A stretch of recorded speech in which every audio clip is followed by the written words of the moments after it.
Welcome to a rain-soaked Starfire Stadium here in Tukwila, Washington, everybody, for Seattle Sounders 2 versus Rio Grande Valley Toros in their fourth game of the 2016 USL season.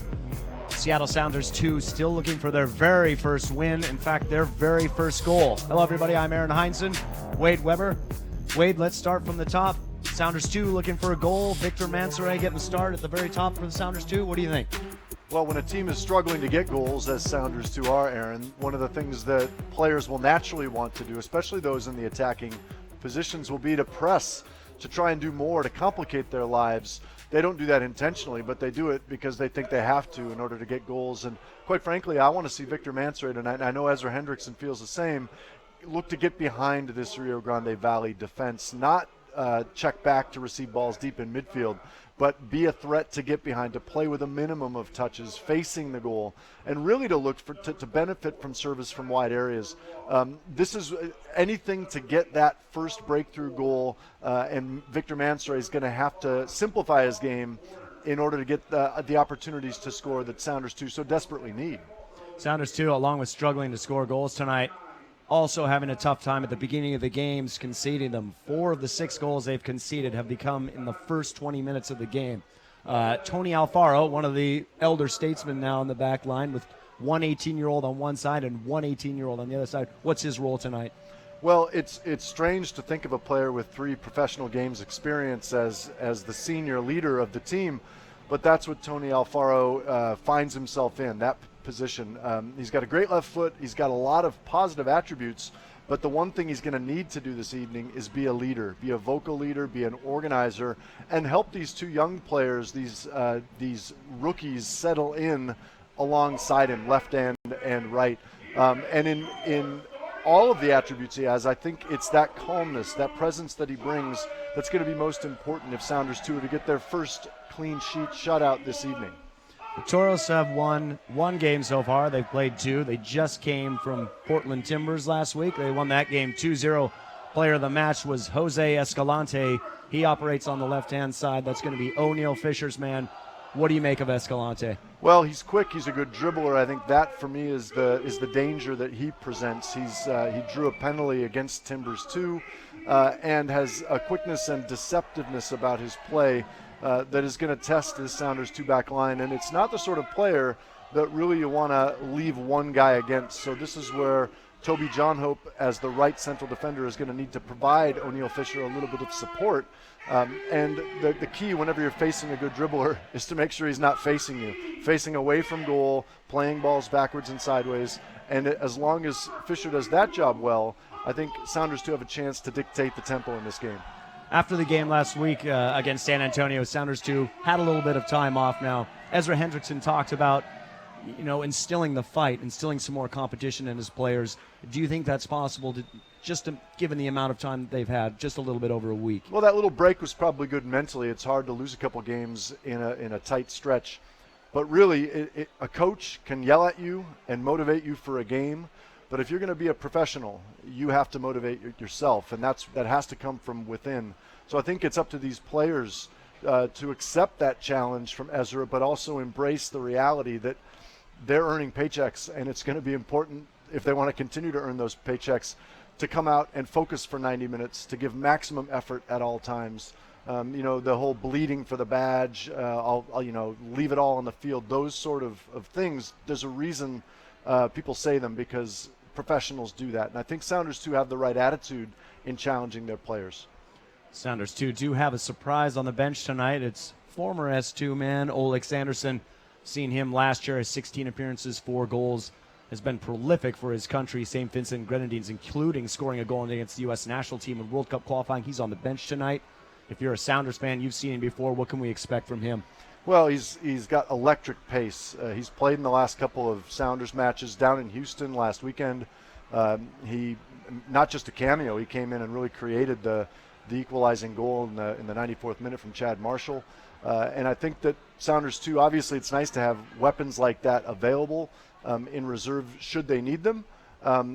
But, again, this is about putting the team in a position where Olex Anderson is a nice complement, hopefully, and isn't needed to come and rescue the game.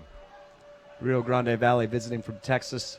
As you know, coming from the south back up here to the Pacific Northwest, they're dealing with a ton of rain that's fallen the last couple hours. How's that going to affect them a bit tonight? Well, the AstroTurf, or the field turf here at Starfire Stadium, is a faster surface. There's different types of field turf, and this is a particularly fast one.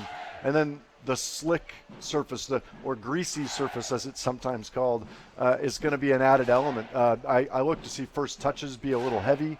The ball will get on these Rio Grande Valley players perhaps faster than they're used to, but let's be honest. It's 2016. There's not a player in America that isn't used to field turf and hasn't played on it at some point in their career. It's just maybe the temperature and the moisture that are going to be the added element, and Sounders 2 have some experience with that. Sounders 2 just made a big announcement today, a new addition to the team. Nuhu Tolo, a Cameroonian, has been a teammate with Mark Olong, who was starting tonight as well in the midfield. Olong knows him from his time in Cameroon. They both played at the same club, Rainbow FC. Can you tell us a little bit about them? Fast, left back, will really look to bomb forward. He's got an attitude and a positive mentality, so it's going to be exciting.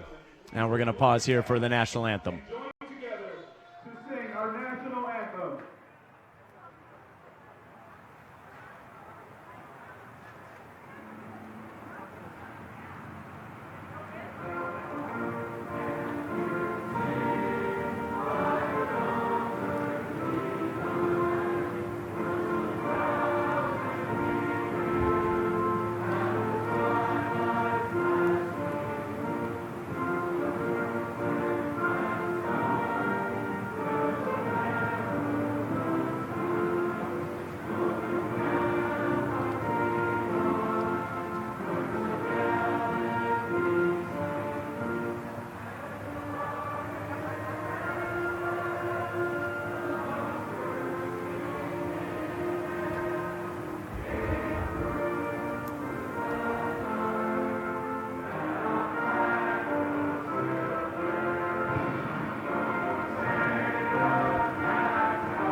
As we see the national anthem finish up here, rain still coming down at Starfire Stadium. In fact, I think it's picked up again.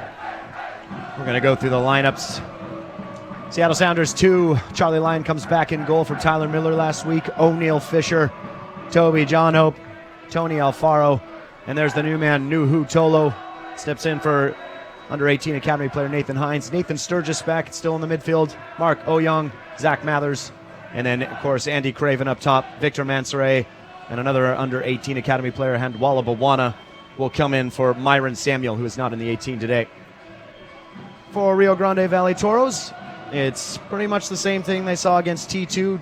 Dale Perales in goal, Kevin Garcia, George Malky, Sebastian Ibiaga, Bradley Boucha, Charlie Ward, Colin Warner, Emilio Garcia, Jose Memo Rodriguez, Jenin Katic, and Jose Escalante. Emilio Garcia starting for the injured Bird.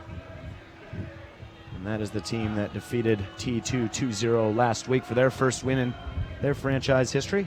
They are affiliated, Wade, with Houston Dynamo. A couple of players there from Houston in Bradley Boucha, Sebastian Ibiaga, and of course, Colin Warner. Long-time MLS experience with Toronto FC, Montreal, and Real Salt Lake way back in 2010, 2011.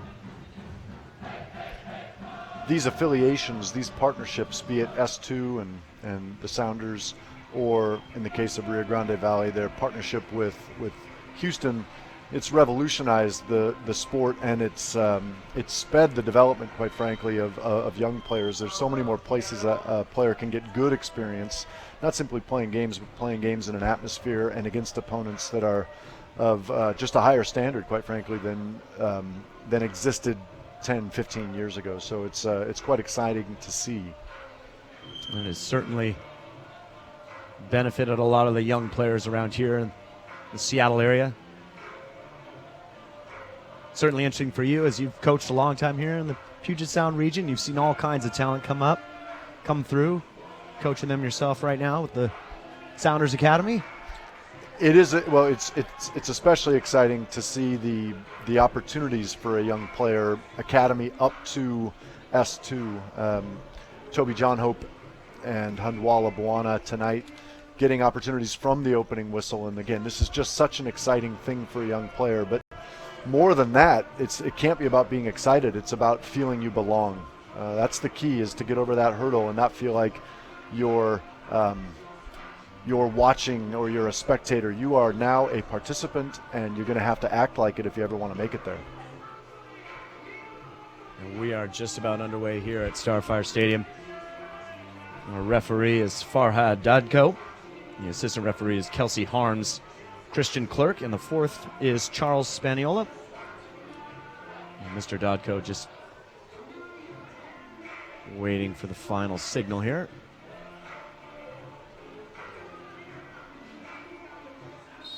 And we are underway here at Starfire Stadium. Glad to have you join us tonight. Seattle Sounders 2 taking on Rio Grande Valley Toros.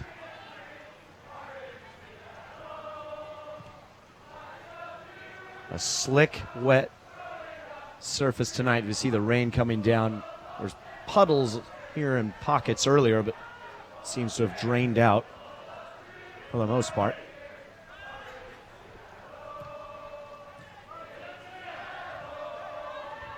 S2 in early possession. Here is Mansoray. Mansoray now fighting for it. Excuse me, that was Olong. Ball cleared back. Tony Alfaro. Gonna head it all the way back. Does he get enough on it? Nicely cleaned up by Toby. Alfaro goes along with it, but no one's there. It's gonna skid all the way back to Perales. Very good play from Toby John Hope there. Tony Alfaro didn't quite get enough on that ball to get it all the way back to Charlie Lyon in goal, and John Hope very calmly dealt with the problem. There's O'Neill Fisher. Ball slides over the top of his head. Toros going forward. Again, we just talked about it early, and I'm sure Ezra Hendrickson mentioned it, just cleaning up some of the early mistakes they've had that have made those first goals so costly. Craven on long looking for Mansoray. He may get to it, but he's called offsides. The conditions may be playing into, again, Sounders 2 putting Rio Grande Valley under a lot of pressure here early, forcing mistakes and winning second balls. This slick surface will lend itself to mistakes. Long ball there, easily captured by Alfaro. Toby finds Craven. Still fighting for it, Andy Craven. Does well. Now Mathers. Yeah, there's going to be a foul called on Vic Mansoray. Does seem to be a little more of an edge to the S2 team tonight than perhaps in the last game against San Antonio. Already winning a few of the 50-50s. Applying a little more pressure. Toros going long. Ball over the top for Craven. Can't get to it. That's Mathers again. Fisher. Fisher looks to curl one just right over the top of Mansoray. Header won by Oyong. Back inside from Mathers. A little bit of confusion there, and I think he's won a corner.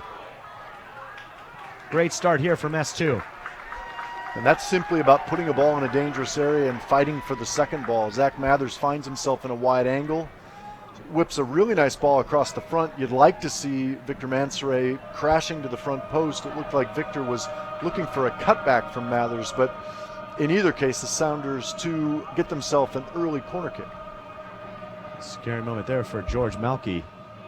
Ball's whipped in. It's a good corner, headed away.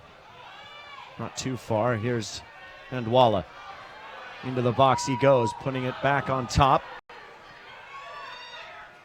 And here come the Toros going the other way. Here is Escalante.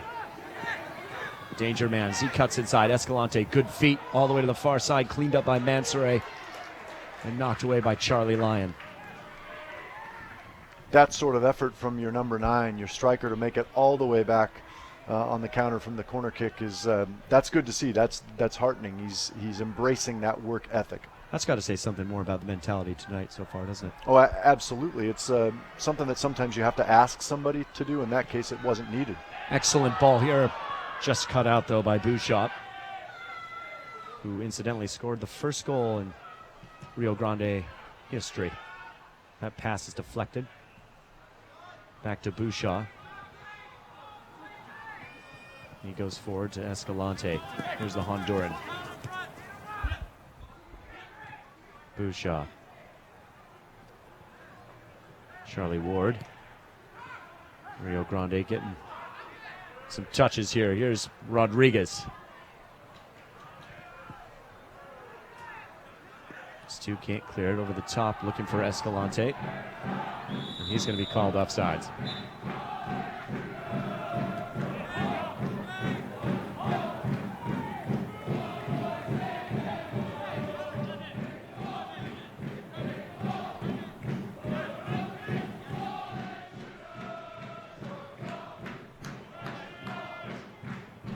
Charlie Lyon back in the goal tonight for Sounders 2. Was on the bench against San Antonio, but Tyler Miller was in between the posts, but started the first 2 games.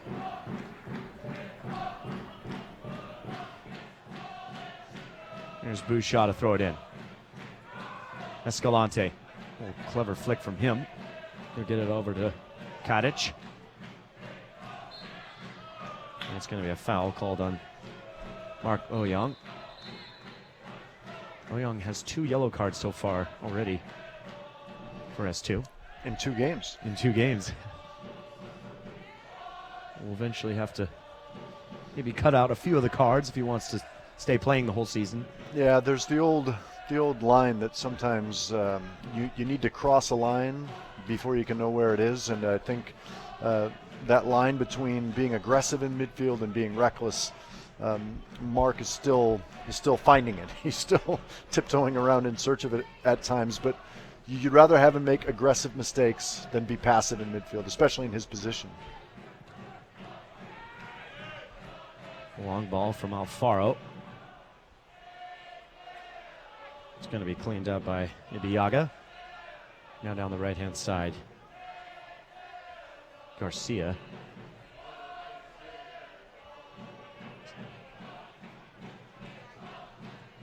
We'll switch it on over to the other, Kevin Garcia. It's deflected off Mathers. Is he going to get it in? Not this time. Again, you could just see the work rate from Sounders 2. Much different than last week against San Antonio. That's tremendous intensity from Mathers to really chase a lost cause, not the ball into the corner, but to put pressure and deflect the ball into that position. That was just sheer energy, and you know this has to be maintained for longer periods than just the opening 10. But it's good to see in the beginning.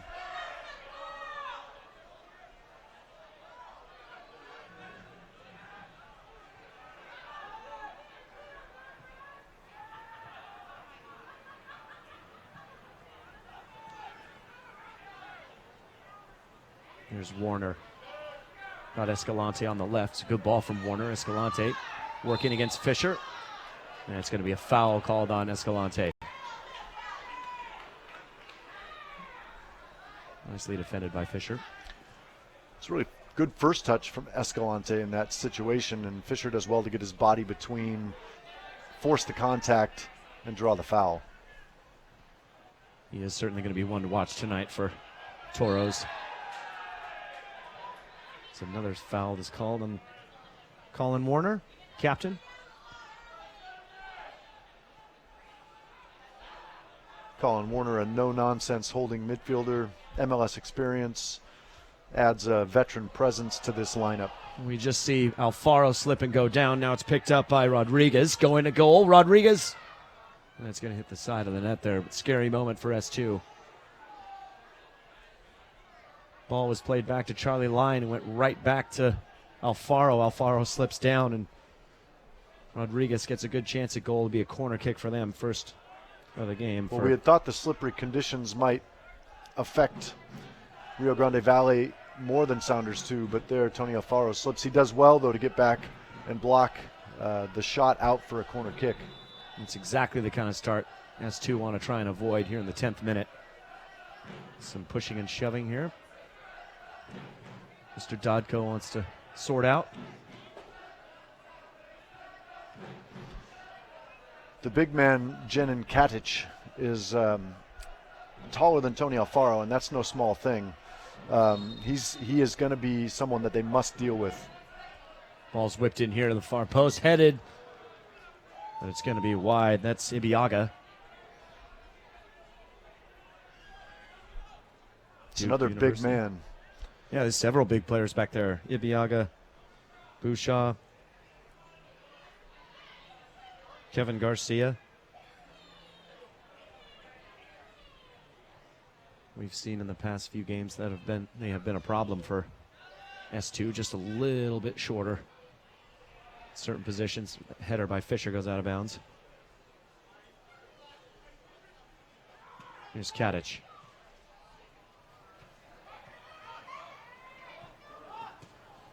Escalante. Good movement from Rio Grande. Villaga. He'll give it away, though. Ouyang looking to put Mathers through. He's got him. Mathers cuts it back. Warner cleans it up. Rio Grande are coached by Wilmer Cabrera. Did you ever play against him, Wade, back in the day?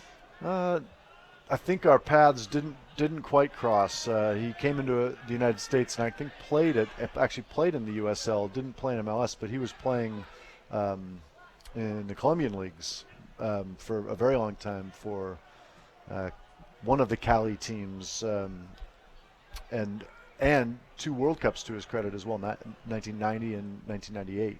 So vastly experienced. Also was Chivas USA's final coach, the old MLS franchise. All right, spent here with the Chivas before they departed the MLS as Fisher takes it off Escalante. Here's Toby. Goes long from Mansoret. Does well to hold it up. Victor Mansoret looks active tonight. He's taken off at halftime last week against San Antonio.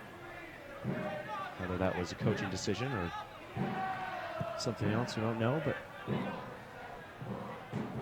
looks the part tonight. Center forward. Just a moment ago, it was much more cleanly done from O'Neal Fisher against Escalante. He didn't allow Escalante to get ahead of steam, and that's key if you're facing a good dribbler. You can't let him get going. Another 50-50 one there by Fisher. Can't build up the attack, but it's going to go out wide now for Kevin Garcia. Rodriguez. Back to Garcia again, whips the cross in. Toby gets a piece of it, now it's cleared by Alfaro.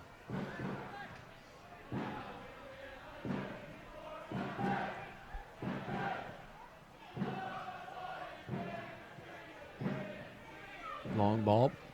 Escalante, nice effort from him, easily handled by Lyon.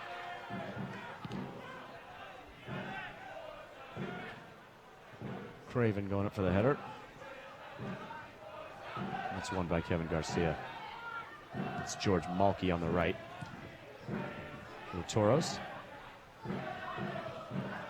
There's Mathers. Mansoret looking to hold it up. That's going to be a foul on Garcia.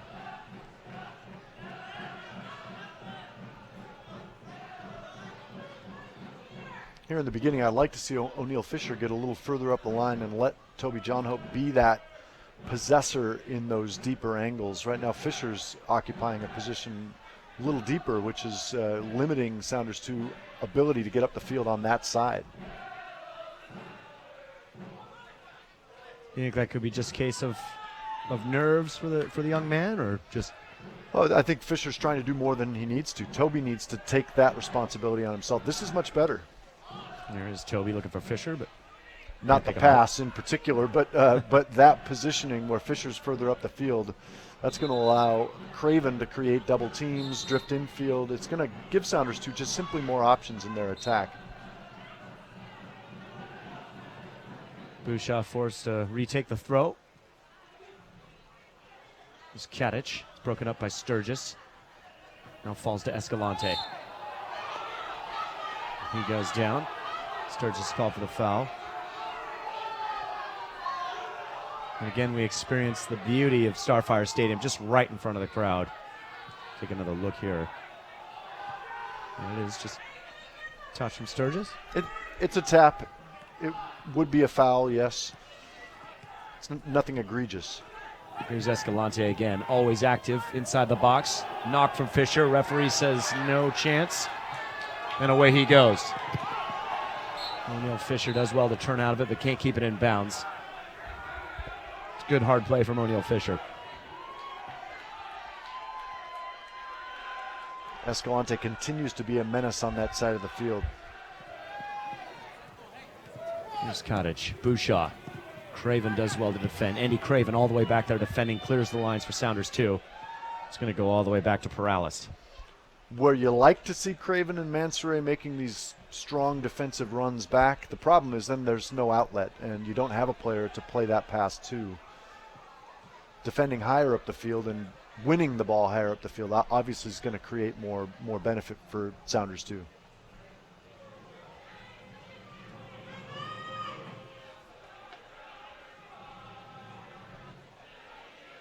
Katic. Ward will settle. Garcia. All the way out to Malky.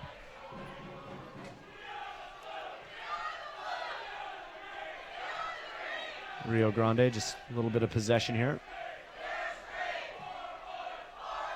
Bouchard. He's got some space and he'll take it. Escalante to his left. He uses him. Jose Escalante against Fisher. He gets the cross off, just skims by everybody. Header. It's going to be over the top. And you said it, Wade. Memo Rodriguez right on it. Can't keep it on, put it on frame, but Escalante's looking to be a serious menace, and it looks like O'Neal Fisher is down after that play. Again, as that ball travels to Escalante, you'd like to see Fisher be a little more aggressive in preventing Escalante from taking a second touch, a positive second touch. But as he retrieved to attempt to block the cross, it looks as if there may have been some extension. It looks like he's holding his head. It's hard to tell exactly what's hurt, but training staff is out and examining. It's a hard thing when you're playing against a player for the first time, as the case here with Escalante and Fisher. You know, it can be a tricky situation where you don't know the first 5 minutes. You've seen the video, you've seen the film, but it's not the same as facing a guy for the first time. And what's the best approach? That's the $1 million question that you're not going to know until you're out there. We're 17 minutes into the match. Escalante's the real deal. He is the real deal. He's really good. He's quick, and Fisher has got his hands full this evening. Had 5 shots against Timbers 2 last week in Portland, was man of the match. Caused the penalty that was scored by Katic. And you said it, Wade, he is a handful. Here's Handwalla Bawana. Earns a throw in for S2 down there. Toros territory. 18th minute here at Starfire Stadium. Rain coming down. Sounders 2, 4th game of the season. Rio Grande looking to break. Here's Escalante again. Got Bouchard going around him. Ward. Garcia. Broken up by Mark Oyong. Nicely done by the 18-year-old Craven. Sturgis. And he is fouled by Charlie Ward.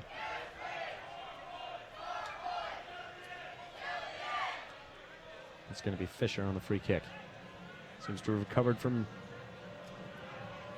collision with Escalante. He goes short to Sturgis. Toby. Looking on the far side for Bowana. He's done well. Now it's cleared away. Deflected off, and it'll be a goal kick. That's one of those situations where if you're going to send your center backs forward, which Sounders 2 did in that instance, you probably want that service to be a little more directly into the box. I was just going to ask your opinion on that. Yeah, as a center back, there's no wasted run, but if you make the journey forward, you want to at least be given a chance to contribute. And Sounders 2, again, the game is settled a little bit here in the 20th minute. Escalante again. Says he's kept it in. No, Ouyang sends it out. Fisher takes it off Escalante. Ouyang, nice ball to Mathers. Mathers looking for Mansoray. It's a great ball from Zach Mathers. Here's Victor Mansoray. The shot, and it's in! The drought is over. Sounders 2. Victor Mansoray. He can do the little dance, the shimmy and shake. He deserves it. The long wait is over. What a really nice ball from Mark Ouyang.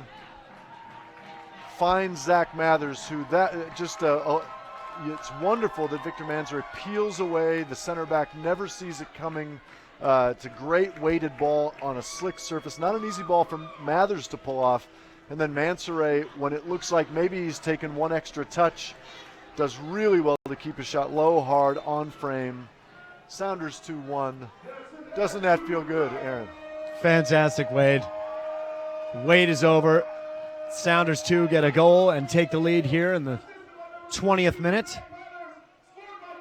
As you said, it's a great ball from Ouyang to pick out Mathers, to pick out Mansoray, and he has certainly looked far more active tonight, especially in the last game. And Sounders 2, here is Mark Ouyang. It's going to go way wide.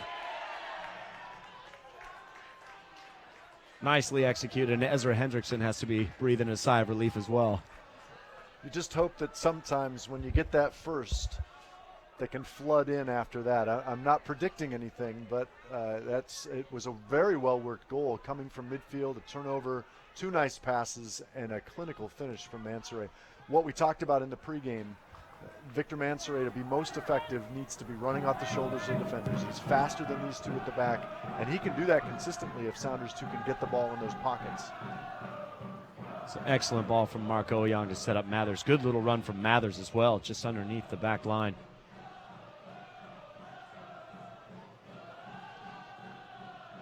Now S2 find themselves in a position, first time this season, in the lead. How they will react now.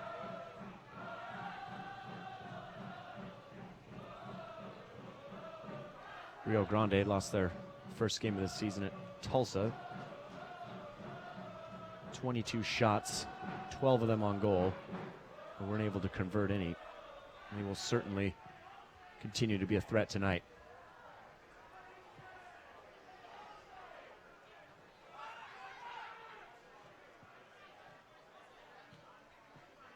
Ward all the way out to Ibiaga. Malky. He'll switch it over to Escalante. Escalante just gets on the inside of Fisher. Dangerous moment. Escalante just puts it wide. But there it is. He is a massive threat. Fisher just reads it wrong. Escalante gets inside, and Charlie Lyon does well to come out and force it wide. The flighted ball over the top was really well weighted. And Fisher, the rule for the defender is if you can't get there, you're going to have to make sure you stay in the path of the forward between them and the goal. Fisher didn't manage to do that, and Escalante calmly brings the ball down, and Sounders 2 can breathe a big sigh of relief as it falls just wide of the far post. That most certainly would have been right inside the 5-minute rule. No goals the next 5 minutes. That's a better thing from Fisher there, again, getting in Escalante's face as the ball arrives. You have to choose your battles sometimes, but tonight's going to be one long battle for Fisher. Good test for the young Jamaican. Certainly seen time with Sounders. Bouchard with the throw-in. Clever little play from Emilio Garcia.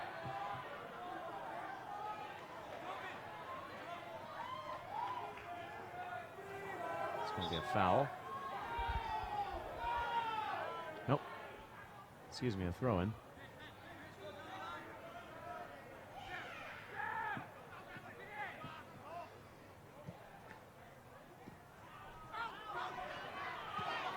Escalante keeps it in. Here comes Rio Grande. Can't do it this time as the ball from Warner's just behind.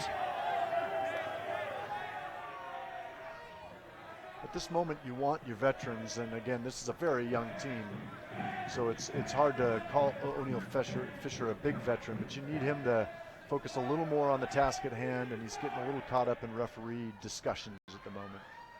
Here's Mansoret, has it broken up, but Craven's now picked it up and gone through. Andy Craven with the shot on frame. Saved by Devin Perales. Craven does well using his speed. Shot is right at Perales, but you never know with this wet surface. USLsoccer.com. Keep up to date with the USL all season long by visiting the new USLsoccer.com for everything you need to know about the USL and its 29 teams. It's a good run earlier from Craven. That's what he gives you. He's used to playing as that number 9, the target forward, but he can give you those flashing and slashing runs from wide positions in this formation and in his setup on the right.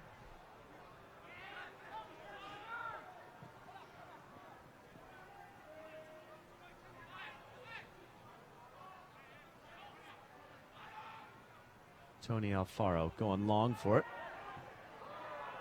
And that's some of the speed there from Nuhu Tolo, the new Cameroonian man. Here's Toby. Oh, yeah. Craven.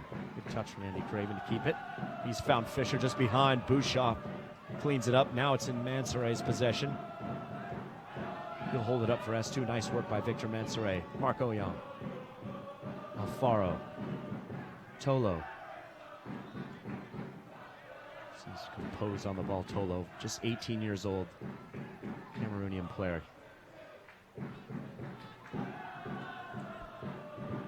Well, it might be seen as a negative decision from Alfaro to go back to the goalkeeper. I like the emphasis on keeping the ball. Charlie Lang going along with it. Can't keep it in.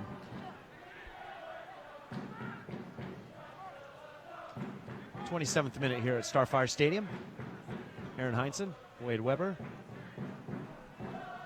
Sounders 2 lead 1-0 and a goal from Victor Mansoret, assist by Zach Mathers.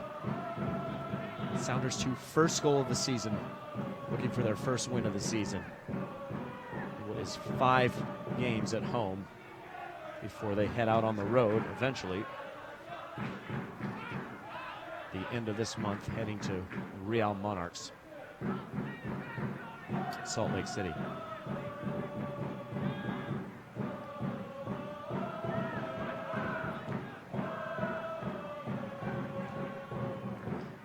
Rio Grande face Monarchs next week.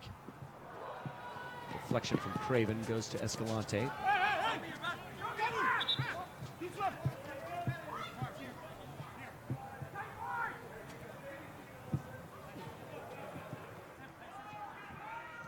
Kadich, Bouchard.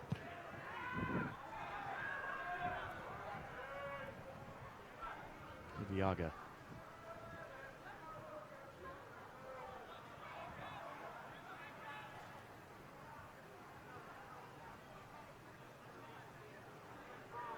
Alfaro again, goes all the way back to Charlie Lyon. He'll look for Craven on the far side. Does well to keep it in. Craven. Sturgis to Fisher. Now there's Ouyang. Alfaro puts it out there to Bawana. Now Mansoret. And it just creeps out of bounds. Good moment of possession for S2. And there are pockets of space in this Rio Grande Valley midfield that can be exploited if Sounders 2 are just a little quicker. They're taking sometimes 3 touches when 2 will do. That may be a function of the slick ball, slick surface. But at this stage of the game, they should have that timing down on half-touch traps. There'll be another throw-in for S2. Sturgis back to Toby.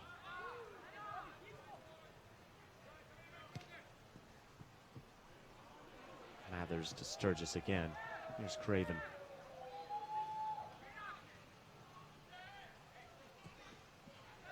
Fisher to Oyoung. Does well to slip it through. Tolo to Alfaro. His pass is cut out by Malky. It's going to be thrown again for S2. There's an organizationally dangerous moment there as Alfaro's steaming up the left, and the left back was now holding at center back. Didn't come to any harm, but moments like that can be dangerous. Ezra Hendrickson talked about just the size of Starfire Stadium maybe being just a little bit smaller and how much players need to work to get to those open spaces. And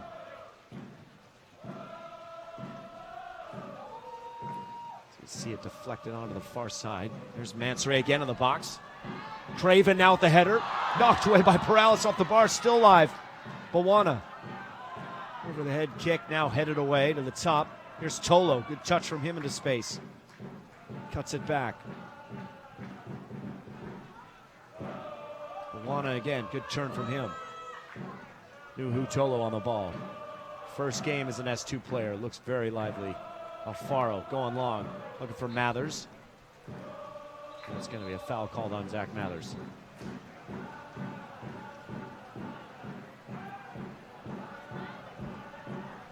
You have to say that was a really good opportunity for Mansoray, but even better for Craven. Would probably like it back. The timing of his leap was right. Just couldn't quite redirect it into a position left or right of Perales in goal.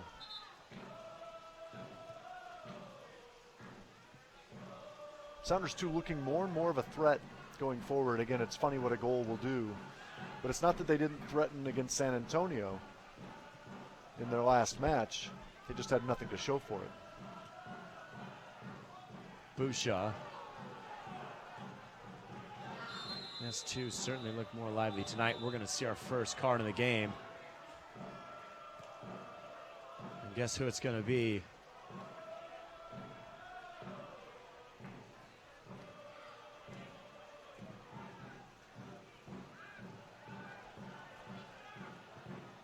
He was reaching for the card.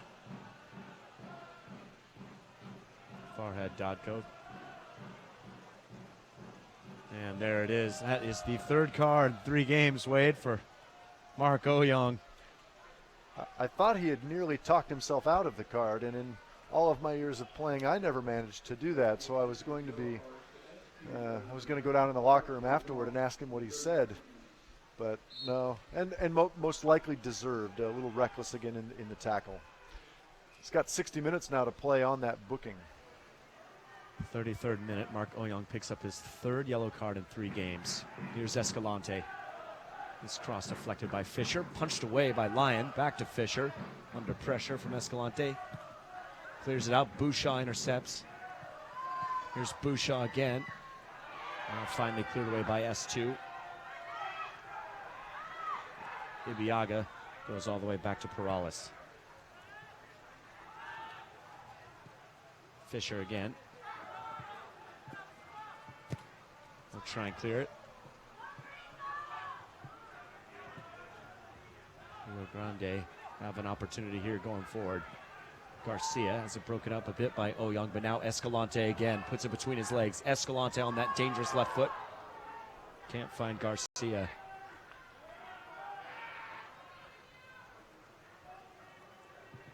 Facebook, become a fan of the USL on Facebook for exclusive news and interactive content. Twitter, follow at USL on Twitter to keep up with all of the live action during the 2016 USL season.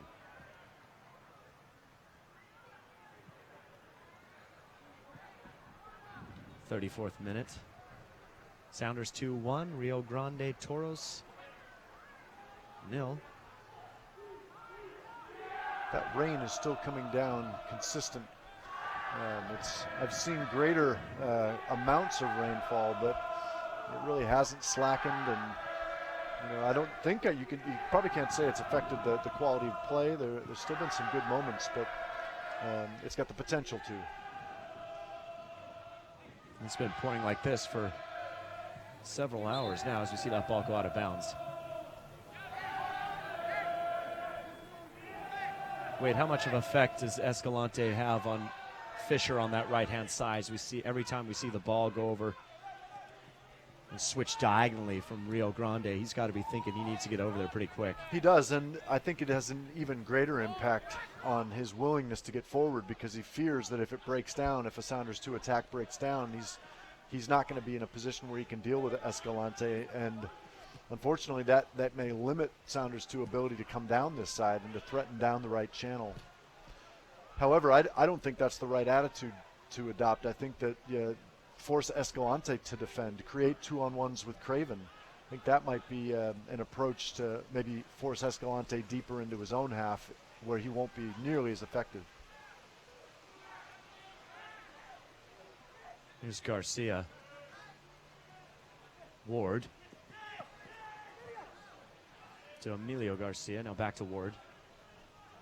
Captain Warner. Can almost hear the rain increasing out there.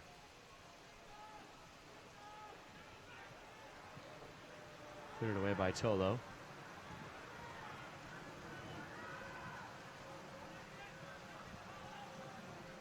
Alfaro wins the header. Mathers gets a piece of it, goes long. Craven's cutting across. Looks like Kevin Garcia just got a foot to it. And it's going to be a corner kick for S2. Great energy again from Craven coming in on the outside. Mansoure occupied one of the central defenders and forced just a desperate lunge. Did just enough to put the ball out of play. And Craven took a leg, a foot, a shoe, a cleat, something in his rib cage, running full speed. It's a couple of times now you've seen Craven busting in from that side. It's a different angle for him. It's another option. Zach Mathers is going to take this corner. But before that, Dodko just wants to clear up something here. Some referees whistle on this right away, others just let it go. You just never know. Here is Mathers. He'll whip it in. Referee's going to call a foul on something he saw in there. In the scrum and in the melee. You could call that every time. It's a question I always have. What is and isn't a foul on a corner kick anymore? So much grabbing and pulling. Shirts nearly peeled off players' backs.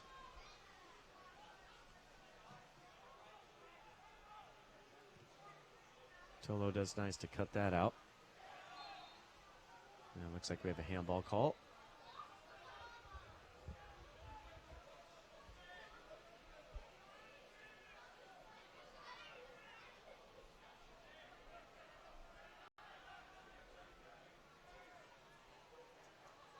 There is Nuhu Tolo. Bawana. He draws a foul. What do you think of Tolo so far? He's been impressive, athletic going forward. Looks composed enough on the ball. As we see Colin Warner again, the wily, cagey veteran showing some MMA moves on Handwalla Bawana. Drawing a free kick in a dangerous area, and big Tony Alfaro has come forward. We'll see if he can get his head on this. Both Mathers and Bawana standing over the ball.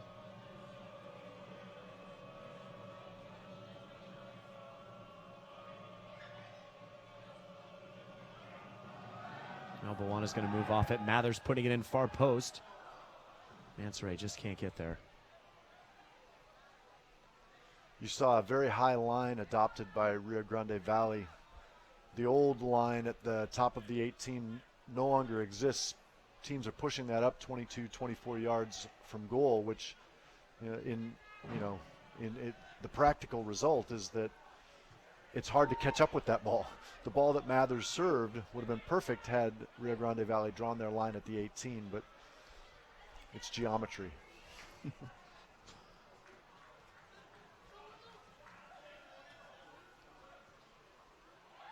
Here's Marco Young. Broke that up from Toros. He plays it again to Mansoret. Craven running in behind, but he chooses Sturgis. Now Craven. Deflected on through as a chance. He is flagged off sides. And Wallabawana coming in there behind Mansoret. Malky. That's a two-footed tackle there he's going to get called for. Just losing possession, a dangerous area. Started quickly. Not the best ball from Tolo. Escalante. Bouchard, Rio Grande looking to counterattack, but it's going to take too long. Sounders 2 get back. 40th minute here. Starfire Stadium, Aaron Hines and Wade Weber. Sounders 2 with the lead, 1-0 on Rio Grande Valley Toros. It's a foul. Looks like it's called on Nuhu Tolo. Teammate of Mark Oyong, played at Rainbow FC, Cameroonian division. Ball over the top looking for Kadich. Kadich still has possession. Now it's knocked away by Alfaro, it looked like. Scary moment there for S2. And Wallabawana back to Tolo. He'll go long, one by Craven, but he's flagged for offsides. Big man Jenin Katic is not just strong, but looks as if he's intelligent with his movement. Right there, managed to spin Tony Alfaro on a ball that Alfaro looked favored to win. But for some desperate defending, Sounders could have been in a little more trouble.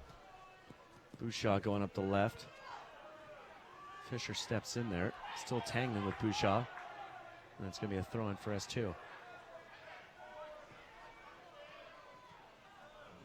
Garcia steps in front of Mansoret. 1-0 a fair scoreline so far for S2?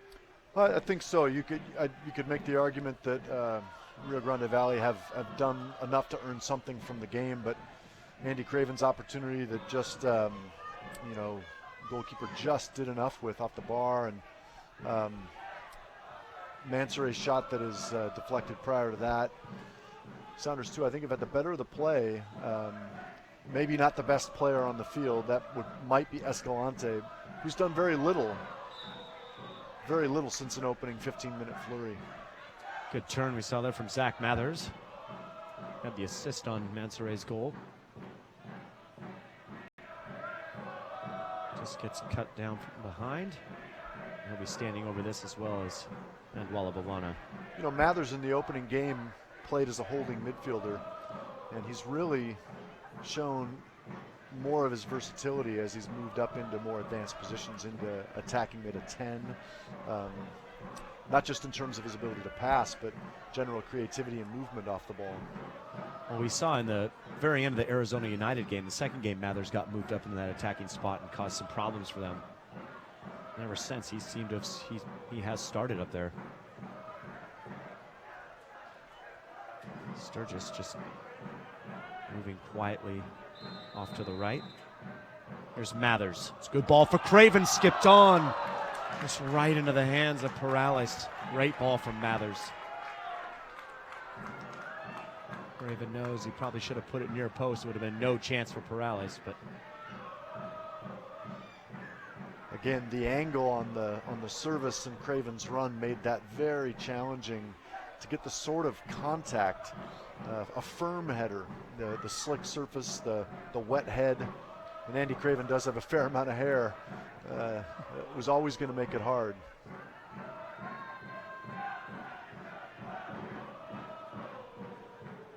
Biaga is going to see that out. Goal kick for Toros. Nike is a proud partner of the USL.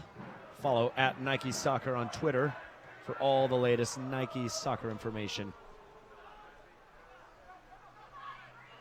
You see Rio Grande again Sounders 2. Nice job defending, not letting them out of their half. That ball looked for Fisher. Mathers. Cleared away by Ibiaga. Kadich can't hang on to it. And it's going to be a foul on Oyong. I don't think he had any attention, just a little collision there.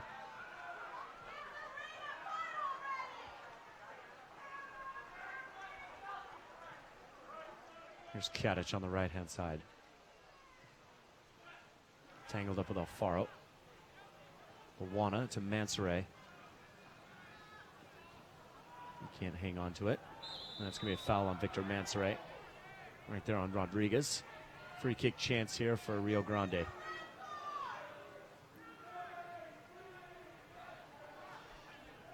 We're coming up right against halftime.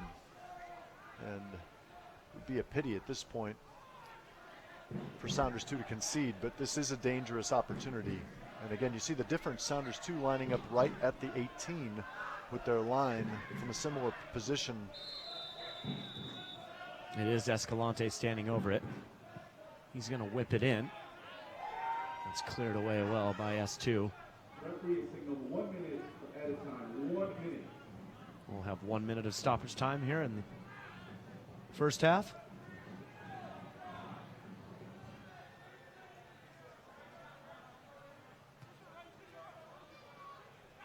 Ushaw. It's going to be a tough ball back for Perales. He takes it comfortably. Some keepers he might worry a bit for that, but he does well. He goes long for Kadich. He heads it on, but Alfaro gets a piece of it, knocks it way high. Craven with the header. Mathers puts it on to Mansoray, who's onside. Bouchard steps in front of him. Mansoray still on it. Victor Mansoray, the goal scorer for S2. Craven running around him. Still he hangs on to it. Fisher. Good patience from Mansoray. Now Sturgis. That's broken up, and here is Escalante, and there is Sturgis. He knows exactly what he's doing, no question about it.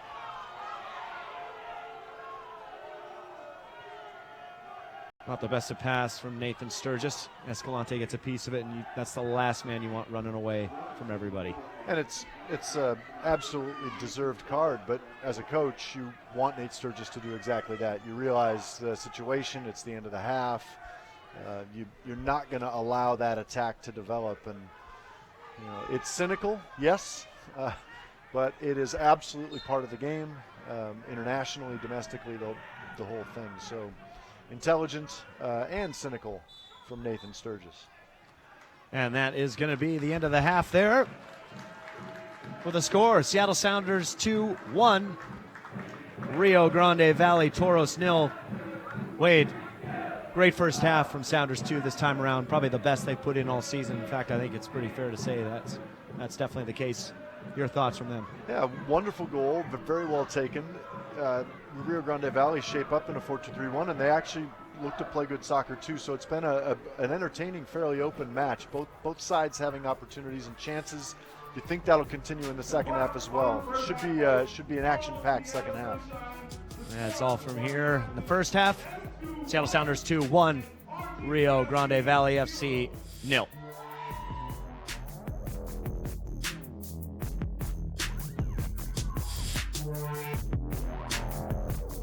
Introducing Sounders Mobile, the largest soccer network in the nation, with the nation's fastest 90G speed. New 90G high speed. With nationwide coverage. And we have the nation's largest family plan for families as large as 68,000. Download the new Sounders FC app right now at SoundersFC.com and experience everything Sounders Mobile has to offer. Sounders Mobile. Join the nation's largest soccer network today. Get tickets at SoundersFC.com.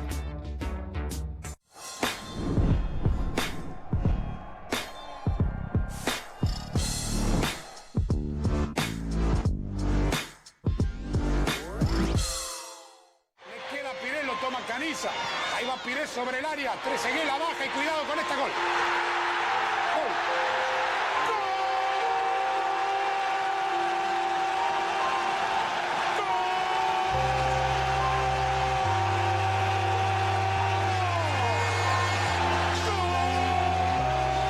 Para mí fue el sueño de ser futbolista empezó ahí, la decisión que tuve empezó ahí. En el 98 en el Mundial de Only Golden Goal, que nos hizo Francia a nosotros, mi mamá y yo estábamos viendo el partido, mi mamá llorando porque nos eliminaron, yo la abracé y le dije que algún día yo iba a jugar por la selección de Paraguay y le iba a hacer feliz. En mi infancia una pelota es para nosotros, el que tenía una pelota en el pueblo era el más querido, pero no todos tenían la amistad con esa persona y nosotros teníamos que hacer de medias juntando juntas, jugábamos con pomelos, los pomelos grandes, jugábamos pelotas, hacíamos nuestro propio balón nosotros. Vengo de una familia humilde y gracias a Dios tuve el sueño de ser futbolista de un pueblo que nunca tuvo un futbolista y que soy hasta ahora el único futbolista profesional, pero como digo, mis padres nunca me hicieron faltar todo lo que sea con el fútbol. Mi sueño fue con 15 años me fui a Asunción y para mí era como un sueño de un pueblito pequeño, ir a Asunción en la capital de Paraguay, nunca estuve ahí, fue mi primera vez con 15 años y pensé que ya iba a ser un futbolista profesional, que mi sueño ya lo alcancé, pero ellos no tenían dinero y yo tenía que vivir bajo las graderías. Cuando me fui a Alemania sentí que el paso era gigantesco. Nunca me había subido en un avión, fue la primera vez. Y ir de Paraguay hasta Alemania sin hablar ni una palabra alemán, nadie hablaba español, donde solamente el fútbol era mi lengua, sentí que cada vez estaba más cerca de mi sueño. Tengo muchos, pero el mejor recuerdo que tengo es el gol de la clasificación contra Argentina para el 2010 y fue en casa y ganamos a Argentina en casa, que para nosotros es un partido especial y con gol mío ese fue el recuerdo más feliz que tengo. Desde el principio, desde el primer día que estoy en Seattle, la gente me recibió muy bien, tanto la afición como todo el equipo, el cuerpo técnico. Por eso le estoy muy agradecido y no acepté ninguna oferta de ningún equipo, ya que mi deseo es quedarme todo el año acá. Desde que llegamos mi familia está muy feliz, mis hijos están en la escuela y están encantados. Mi mujer también está feliz, aunque ahora está lloviendo mucho, pero para mí personalmente también estoy feliz por los compañeros que tengo, por la afición. Yo creo que es la mejor afición de Estados Unidos, eso está claro, y me siento afortunado de pertenecer acá.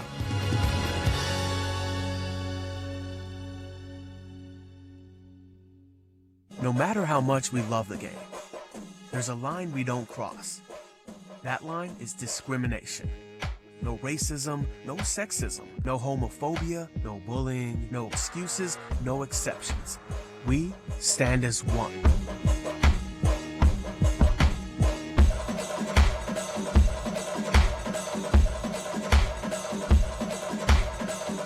Rise above discrimination. Take the pledge. Don't cross the line.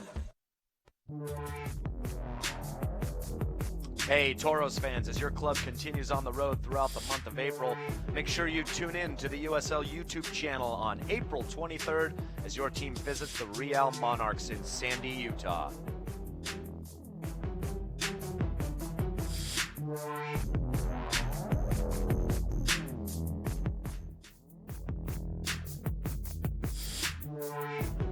Welcome back to Starfire Stadium. The rain continues to fall, and the goals have fallen for Sounders 2. 1-0 they lead right now, Rio Grande Valley Toros. Hello everybody, Aaron Heinsohn, Wade Weber. Wade, much improved first half for Sounders 2 so far this season. It was, and it's not just the goal that came from Victor Mansoure that was improved, but the general quality of their attacks. And they're playing against a team that, quite frankly, looks pretty dangerous themselves. So 1-0 probably fair scoreline in terms of the overall balance of play and chances created, although there's still plenty to play for here in the second half. You mentioned that goal from Victor Mansoure. It all started Midfielder Marco Young picking up that ball in the midfield. Plays an excellent pass to Zach Mathers, who slips in Mansoray as we take a look at it right now. The first pass is exceptional, just exceptional. And then Zach Mathers looking one way, plays it the other, inside-out run for Mansoray, who looks to hesitate just for a moment there. It appears as if he may have even lost the opportunity, but does really, really well to keep a low, hard shot on frame. Again, makes a difficult skill look quite a bit easier than it really is. You know, we mentioned it during the game, but what a relief for the entire team and for the organization, for Ezra Hendrickson to get that first goal. Fourth game in. Last year, goals were raining. This year, it was been tough for them, and now psychologically, the team's broken through. Yeah, and as we said in the pregame, it's about simplicity. Mansoray was facing the goal. He took the goal within 1 and 2 touches. As a striker, that's really what you're looking for. It's not about making your life harder. It's about making a simple run, finding a through ball, and putting a shot on frame. Soccer's a game that is hard to make look simple, and Victor Mansoray did in that moment. Well, on the other end, Jose Escalante for the Toros. Very, very dangerous player, and he's shown several times why he was such a threat down in Portland. He is certainly a threat here tonight against Sounders, too. Take a look at some of his opportunities. Well, this is a wonderfully well-flighted ball that Escalante controls quite calmly as it gets over Fisher's head. Charlie Lang comes out, forces Escalante into the difficult skill of a chip, and for a left footer going that direction, he's always going to get the ball spinning the wrong way, and for Sounders to benefit, it spun just outside the post. Again, a let-off, but easily the best opportunity for Rio Grande Valley in the first half. Sounders, too, had a couple other chances as well. Now, while Escalante didn't score, he certainly set up the penalty kick that they had last week and had 5 shots on goal. So no question he is Rio Grande Valley's big threat. But like you said, Sounders 2 didn't stop. They continued the pressure, and we have a good look at one from Andy Craven here towards the end of the first half. The ball cuts in. Mansoray does well to turn his defender, and Craven might want that back. He gets up, he times his jump well, but it looks as if he tries to flick that back to his right, to the keeper's left. And Perales gets just enough on the ball to push it off the bar. You know, in any situation like that, you want to head the ball down towards the ground. Perhaps the ball was coming from too much of a height for Craven to do that, but again, his timing is good. That's not Craven's only attempt in the first half. He's had 2 or 3 other moments where he's cut in from the right side to get on the end of through balls. That variety, it's not just Mansoray looking to get behind. You also have pace on the right side in Craven. And Handwala Buana's done a nice job, not so much getting up the left wing, but coming underneath to find balls as almost the second attacking midfielder. So good diversity and variety in Sounders 2 attack tonight. And we talked about at the beginning of the game, Sounders 2 needing to improve on the energy and what they can bring to the game, the physicality, and they've certainly done that tonight. New Hutolo, especially on the left. First game for Sounders 2 looks pretty positive so far. He does. It's one of those things where if he were matched up against a player like Escalante, it would be, for me, a fascinating matchup because he's intense. Tolo is fast and quick and looks like he doesn't mind a tackle. And so over the course of the season, it's going to be fascinating to see him develop. For me, in the second half, Aaron, it's all about concentration. Can Sounders 2 keep their focus and concentration, see this game out, get another goal or two, and not settle for just a 1-0 win? And we will have more when we come back. Second half action included. We'll see you soon.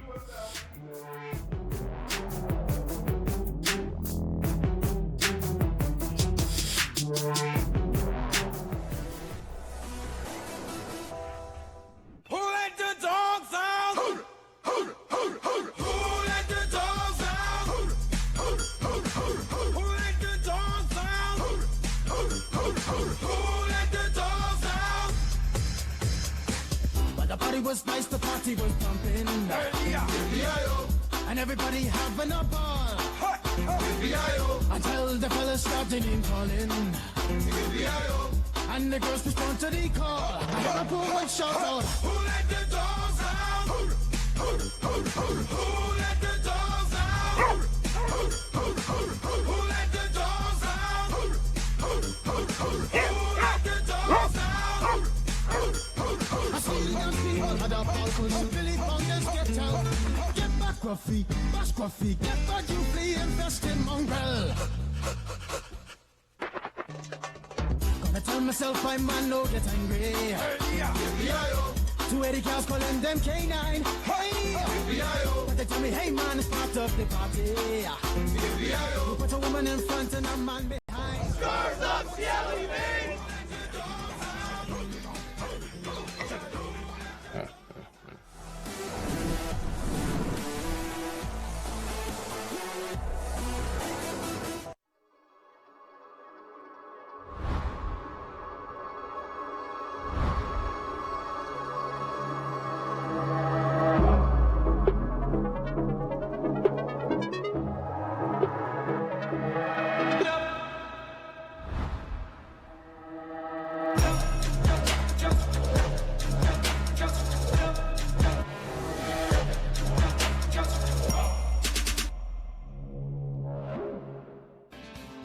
Sounders FC fans, ever wonder what it's like watching a match from the sidelines at your own table?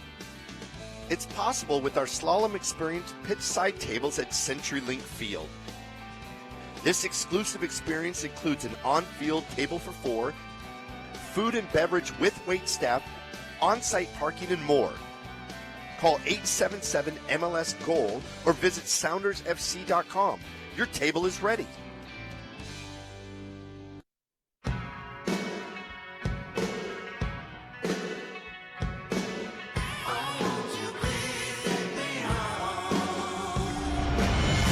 Seattle, they're back. Guns N' Roses, live at CenturyLink Field, Friday, August 12th. Get access to preferred tickets with your City Card. Buy tickets at LiveNation.com.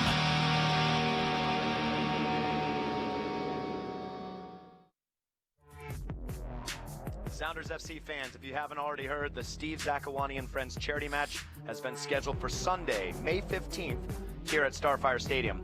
He's got quite the squad lined up for this match. Eddie Johnson, Landon Donovan, and Steven Hauschka are just to name a few. For ticket information, visit SoundersFC.com.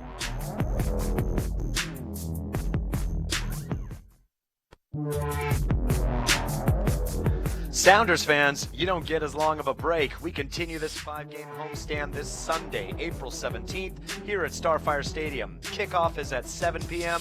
You can catch all the action right here on YouTube. But for a great family experience, tickets are available at SoundersFC.com.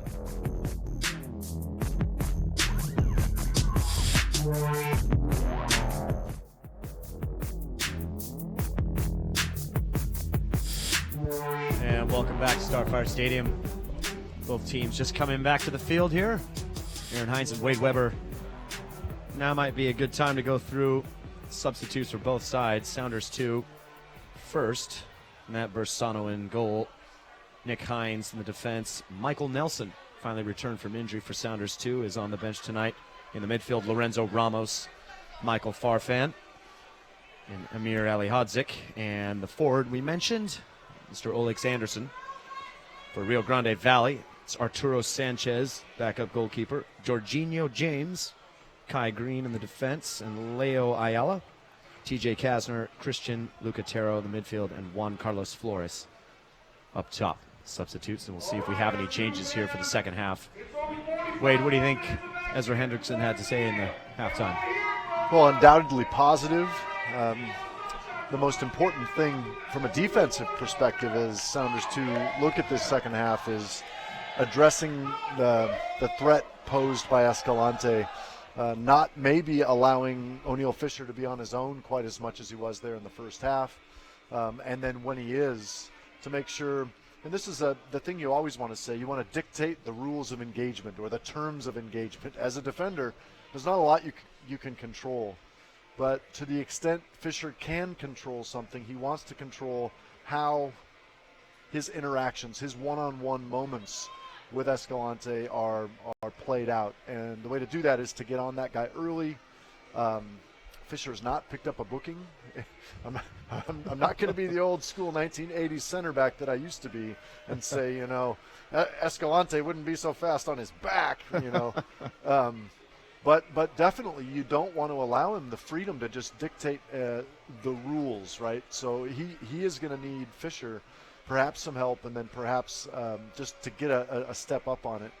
But from the attacking perspective, I think Ezra Hendrickson has to be happy with the chances they've created from the run of play and from set pieces, and really to stress the things that they did well, find the pockets and gaps, use the pace of Craven and Mansoray, and they can be successful in the second half. Now we're just about to get underway here. As Farhad Dadko looking around, counting the players, checking his watch.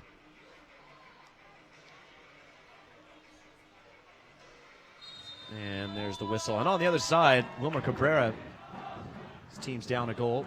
They need something other than Escalante. What do you think the Rio Grande could do to give themselves better chances here? Well, certainly Katic up front, the big man, who's kind of comes off the front line as much as he stays up front. He's looked dangerous in the air, and I think that maybe playing as a true target player, they really have been looking for Escalante, to the effect of not looking for anybody else. And you know, if Houston wants to be a one-trick pony, if Rio Grande Valley wants to be a one-trick pony, it might be playing into Sounders 2's hands. There's Fisher on the ball looking for Craven. He headed away by Garcia. Kevin Garcia, that is. Here they come on the left side. Here is Escalante. It's cleared away by Toby. Good tackle from him. That's that sort of cover, again, we talked about. O'Neal Fisher will need a bit of help, and Toby provides it there. Bushoff throwing to Katic. Escalante on the ball. There's the cross coming in, and it's a good one. Rodriguez looks to head it, but instead it's Nuhu Tolo, and it's the first corner already for Rio Grande. Coming in the 47th minute. Rodriguez is going to trot over to take it. Take that back, and it's going to be Escalante.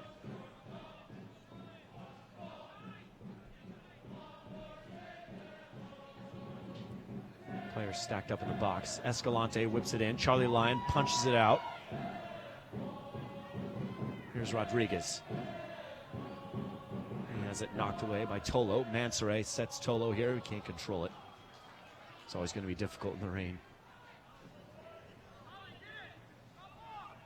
We asked that question in the pregame with the conditions. It's a wet, cold night. Would the conditions dictate or influence the outcome? And so far you'd say no. Good move there from Ouyang, looking to set Mansoray free on the left side, but just can't reach him. Rain's coming down a little lighter, more of a mist now, it looks like. Nonetheless, the field is soaking wet. Perales, time on the ball. No substitutions, by the way, from either side so far.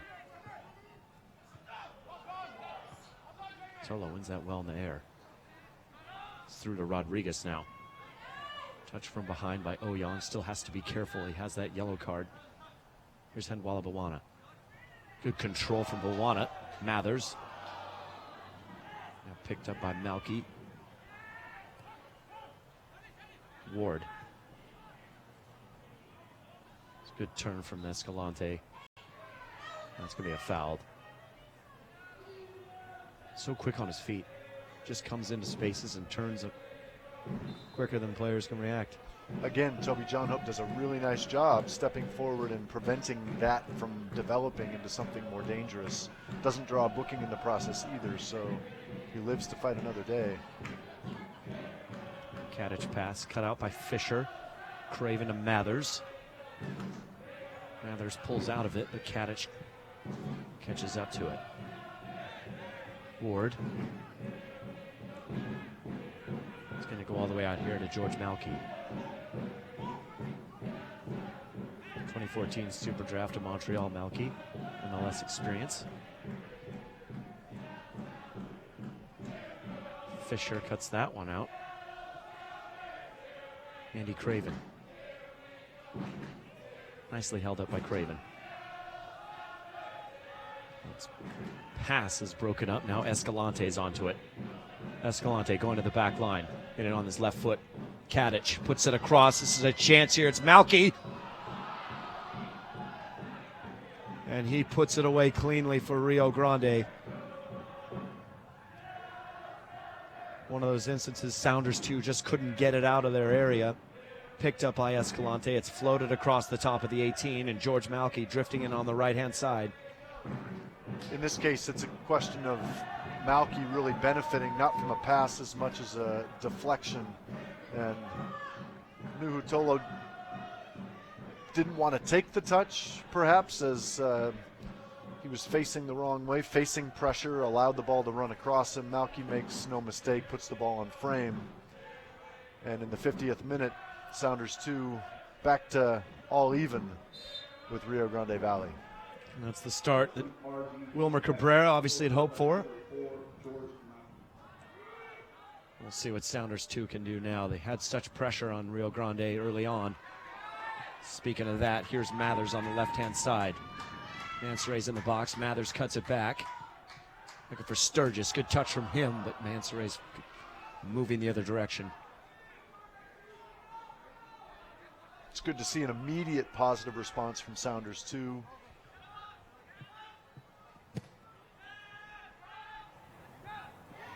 Tolo wins the header, but drops for Kadich. Pass cut out by Sturgis. Mansour again can't get to it, just a little too hard from Ndwala. Rodriguez. Escalante. Not a great pass, easily cut out by Fisher. Here's Andy Craven. Too big of a touch. Too big of a touch there from Kevin Garcia. Craven working on Garcia. Still fighting. And it's going to go out of bounds for a goal kick. Slow start here for S2. 1-1 now. George Malky, the right back, finding himself well positioned. Slots it past Charlie Lyon for the equalizer.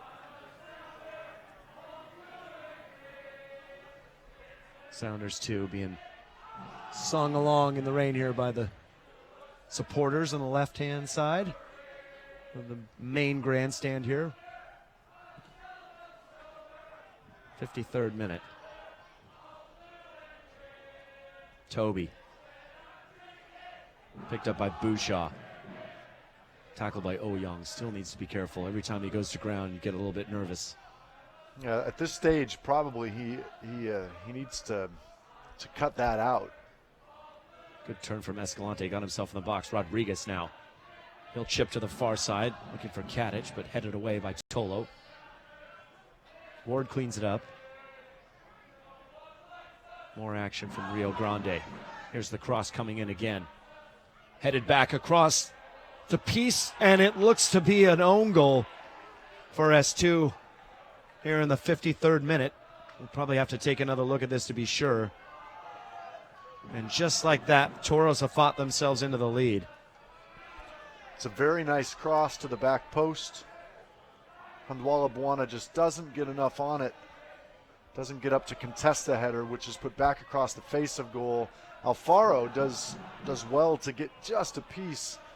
And then there's a deflection. We'll have to see official scoring what the ruling is.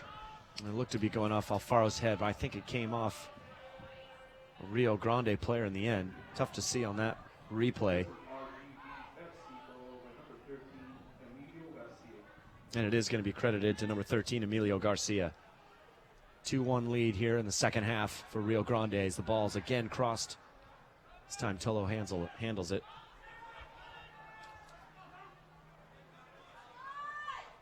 Ouyang.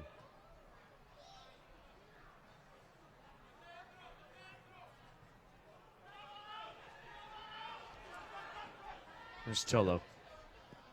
Look to go over the top to Handwala.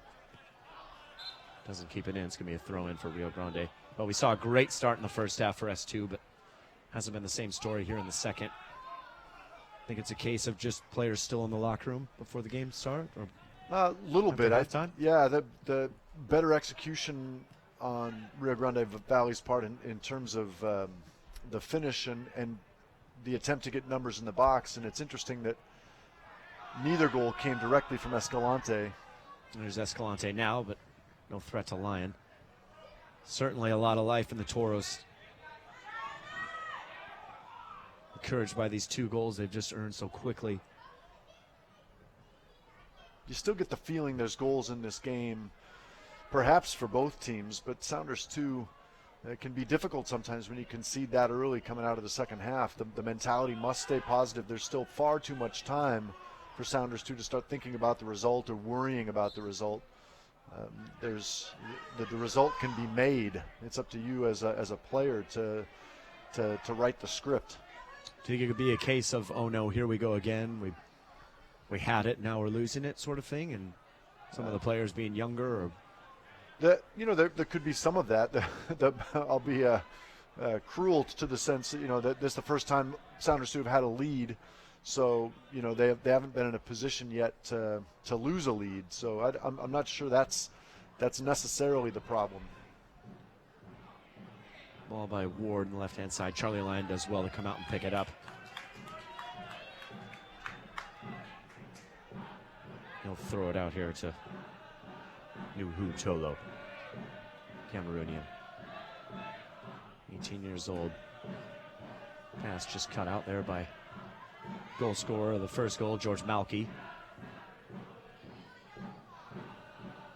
Here they come down the left side again. It's Bouchard. Looking for Escalante. Charlie Lyon knocks it forward. Here's Mansoret. S2 goal scorer.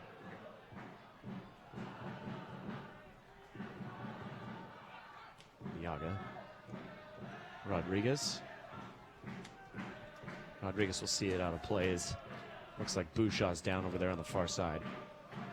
USLsoccer.com. Keep up to date with all the USL action all season long by visiting the new USLsoccer.com for everything you need to know about the USL and its 29 teams.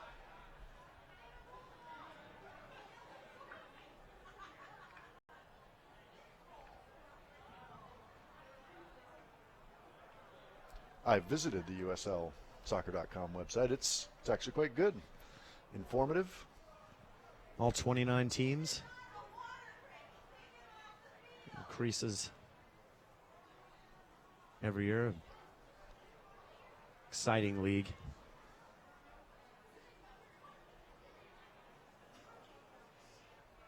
It's interesting to see the proliferation of the professional game and the corners of America it is now in that it had never once appeared. So absolutely, as someone who's been around longer than I care to admit, just to see that development is heartening, and the whole hierarchy, the structure of American professional soccer is we're in a really good time and place right now. And that is going to be the end of Bradley Bouchard's night as he limps off the field. And he is going to be replaced by number 15, Kai Green. So an injury to Bouchard. Had a nice relationship on the left-hand side with Escalante. Incidentally scored Rio Grande's first goal ever as a franchise that I mentioned earlier. Now Kai Green picks up where he left off.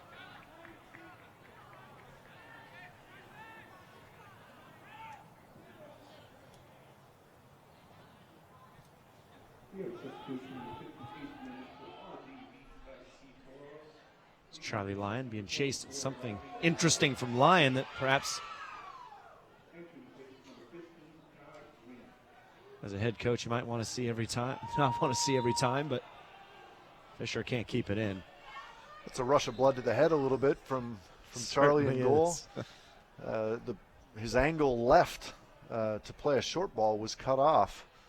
And probably the prudent decision would be to just drive the left foot through the ball, lift it up the field. If you hit it slightly and it goes out for a throw-in, no harm done. But the escape route the other way was blocked also. Well, he does well to find himself out of it and get the clearance. Here's Tolo. Looks to be a tough collision from George Malky.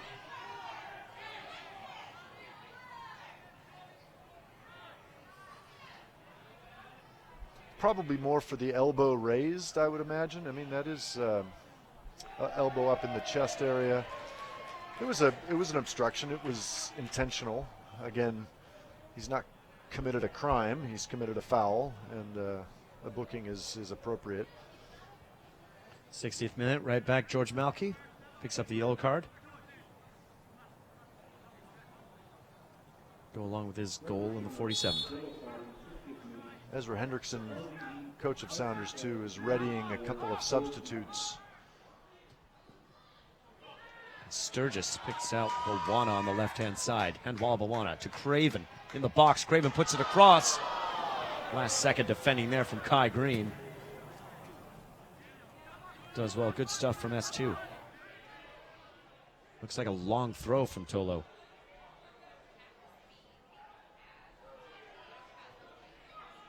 Headed away. Now headed down. He gets it back. Tolo to Mathers. Still going, Tolo. Well defended by Rio Grande. And here's Katic going the other way. Gets inside of Tony Alfaro. Toby is still back. Good tackle by Tony Alfaro. Put it out of bounds. Outstanding timing from the big man on his off foot to come across and get just the ball on half a bounce. We may hold here for the first S2 substitutions of the game. And coming off is Nathan Sturgis. He's going to be replaced by, looks like, Michael Farfan. DC United last year. Joined Sounders in the offseason. He'll get a run in the midfield with S2. And also coming off is Handwalla Bawana. The young man's night is done. And coming on for him is number 39, Olex Anderson.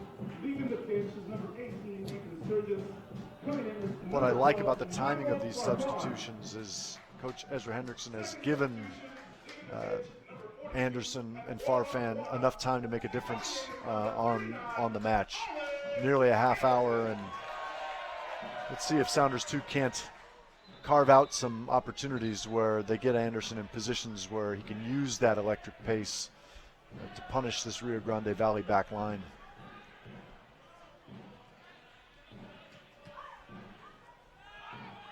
Rodriguez knocks that pass from Tolo back.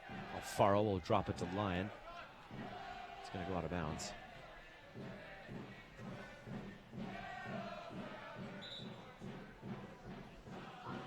Well, you have to imagine Houston Dynamo having just played the Sounders just this last week that Cabrera will know exactly who Olex Anderson is. He's getting press on the MLSsoccer.com site. His star is rising.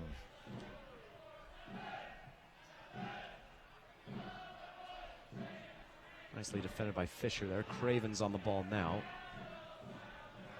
And it's going to be a throw in for S2.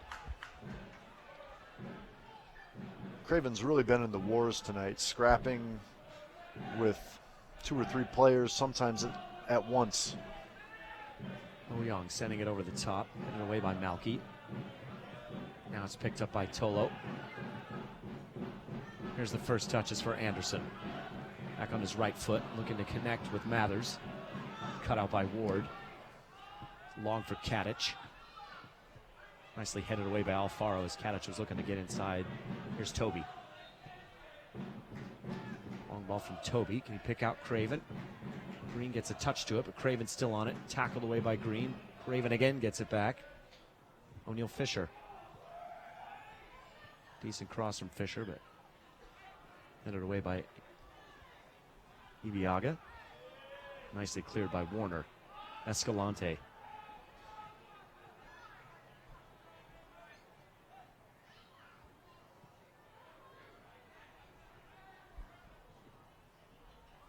Garcia. Rodriguez. Young stepping up, but Garcia gets it back. Craven can't hang on to it. Green has it, but it goes right back to Craven. He's got Mansoray, and he's flagged for offsides. Perhaps Craven could have looked a little further upfield to Olex Anderson on the far side. It would have been a long switch, but I think it's important with him on the field that Sounders to look to take advantage of the properties he's got. In the earlier attack, Nuhu Tolo overlapped, dragging a defender with him, which Malky gets a piece of it over Alfaro. Nice touch from Tolo. Looks to clear it away. It bounces awkwardly before he can do that. Going to go out of bounds for another Toros throw.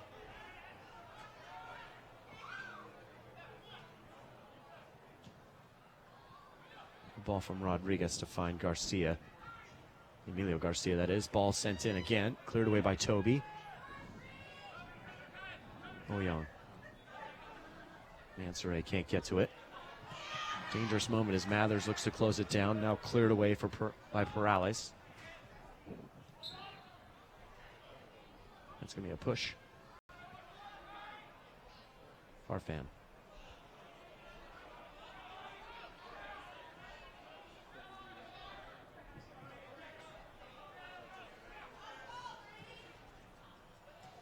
Anderson's can't get to that. Alfaro's pass. Could he have stepped forward and picked it up before it gets out of bounds? Yeah, I think he could have. He might have misjudged the timing a little. Foul from Malky again on Mathers. Crowd calling for a card on him as he's had a couple fouls the last few moments. He was booked earlier and just kicked the ball away in frustration, and the referee pointing to his head saying, "Use your head, son, you're on a yellow." Here's Anderson. Tolo. Anderson looking to turn, but gets it out of bounds. Certainly a fast left side for S2. 67th minute here with Nuhu, Tolo, and Olex Anderson. Here's Katic.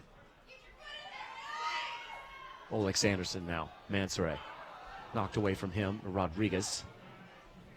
Emilio Garcia. Holds it up for Rio Grande. George Malky. Ball from him to Katic. Alfaro knocks it all the way back to Charlie Lyon. He's looking for O'Neal Fisher on the far side. Can't find him. It's going to be a throw-in for Rio Grande.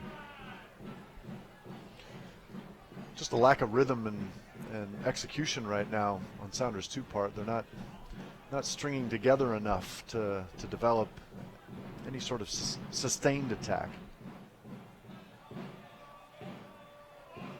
Well, that sometimes happens when some substitutions come in, you think, and just players kind of getting their feet, getting the rhythm of the game. Yeah, it can certainly affect the chemistry a little bit, the positioning slightly in midfield.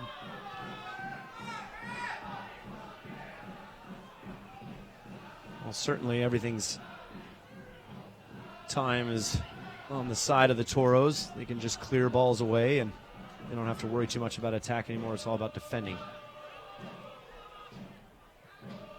Farfan back to Charlie Lyon. Anderson standing here on this near side with his arms raised, looking at all the space in front of him. Charlie Lyon goes long with it. It's over Mansoray's head. Knocked back. Here's Tony Alfaro for Anderson. He's got room to move. Olex Anderson. Excuse me, that's Tolo finds Anderson there. Now Fisher. O'Neal Fisher looking to cross it. Ball bobbles away from him, though. Here's Escalante, who's been very quiet the second half compared to the first. Fisher still working on him. Referee's right there. It's going to be a foul on O'Neal Fisher. Olex Anderson, since he's come in, this has been interesting, is not lining up as a true left midfielder as we see the replay of O'Neal Fisher bringing down Escalante. Again, a deserved foul. But Anderson is tucking into more central positions, allowing Nuhu Tolo space to run up the line. Curious to see if that's a directive from the coaching staff that they want him to be receiving balls in that more central area. The problem I would see with that is that his back is facing the goal, and in a wider area he can angle inward and receive a ball facing his outside back opponent, which I think would be more dangerous. As you said it, there's Anderson just sitting in between the midfield and the outside backs. Meanwhile, Colin Warner has been subbed out. So you see that ball cut out by Tony Alfaro, and Jorginho James has come on in place of him in the midfield for Rio Grande. Here is Anderson. Young. Switching it to O'Neal Fisher. Good cross from Fisher all the way to the far side. Malky clears it rather dangerously through the middle.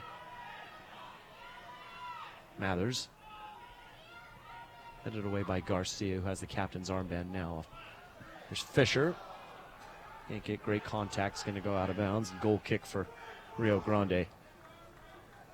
Facebook. Become a fan of the USL on Facebook for exclusive news and interactive content.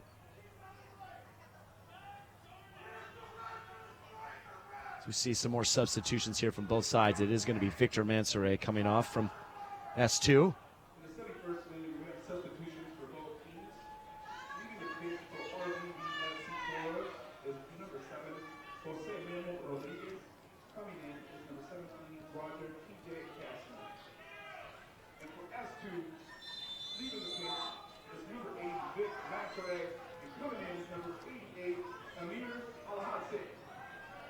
And it will be Eli Hodzik on for Mansoret. And on the other side, TJ Kastner on for Jose Rodriguez.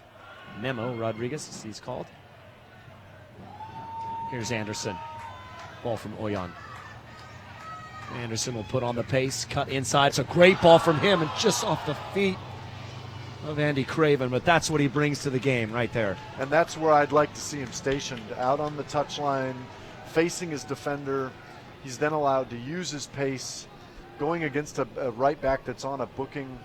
That can consistently happen. Good thing about Craven, made a very, very strong run to the front post, just didn't quite get his angle right. The ball from Anderson coming in with a lot of pace. But of course, that's better from Sounders too, and I think that's something that can be recreated. Your Wilmer Cabrera, your right back, does have a booking, as you mentioned. You make a change there to try and deal with Anderson because you think eventually he gets inside of him and another foul and you're in big trouble. Yeah, he could be facing the double whammy there. If he pulls Anderson down in the box, he could be sent off and concede the penalty. Cabrera's been around the block, knows a thing or two, and if he has the personnel, that, even just getting a guy with more pace to match up with Anderson might be a better option. Seen TJ Kastner come on for Rodriguez there on the right-hand side. Maybe he'll be asked to sit deeper. Help out Malky. And the big Jorginho James comes on for the veteran Colin Warner, as I mentioned before. Jorginho, another really big player, Jamaican, 21 years old. Here's Alex Anderson again on Malky, using that pace. Another cross through. Ibiaga clears it away. Anderson again on Malky. He's got away from him for a third time. Anderson still on the ball. Can't keep it. And Perales scoops it up. This is exactly what Ezra Hendrickson wants from Olex Anderson. Throwing some life in this game. 74th minute. Scores Sounders 2-1. Rio Grande Toros 2.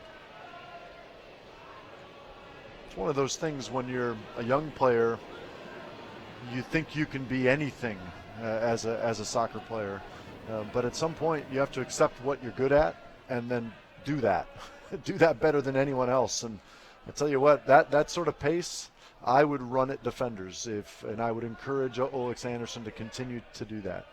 It's horrifying to face that kind of speed. Good ball from him there as Perales comes out. Does well to keep it in his own box. Good run from Craven.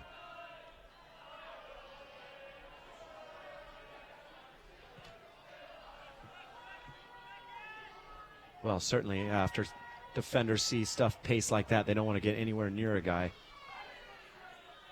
Nuhu Tolo still going down the left-hand side. Tolo cuts it in, looking for Mathers.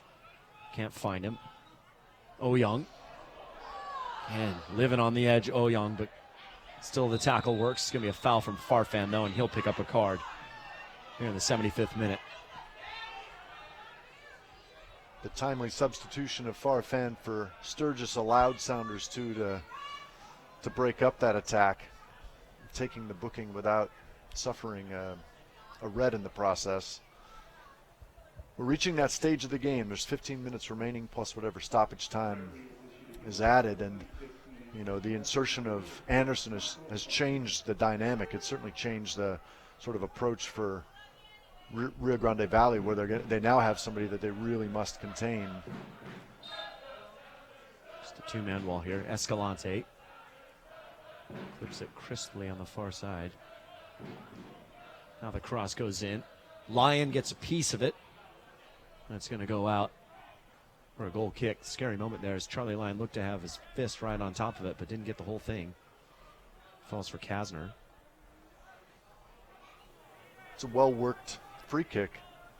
Escalante picking out the virtually invisible teammate on the touchline. There's S2. Looking for Ali Hodzik, but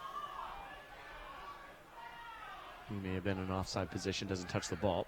Perales will let it sit and pick it up.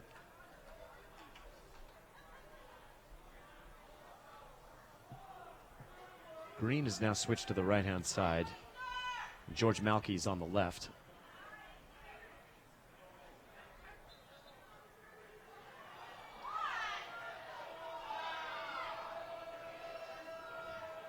Here's Malky now.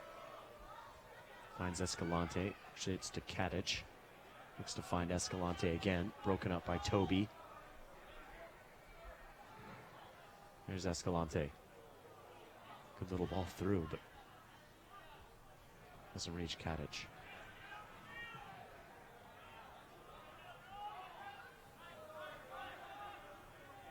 '77th minute. Sounders 2 looking for the equalizer. Malky with the header. A little bit of a collision there between Fisher and James. Two Jamaicans.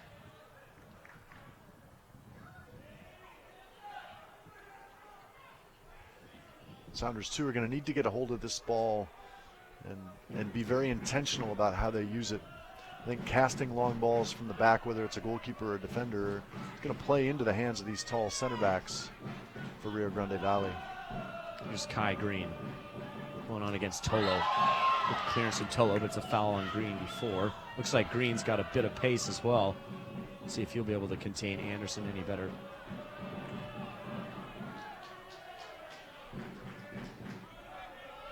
Tony Alfaro to take it for S2. Still plenty of time for anything to happen. Alfaro going far post with it. Craven fighting. Mathers can't gather it down. It's cleared away. And over the top comes Toby. Katic. It's an easy foul.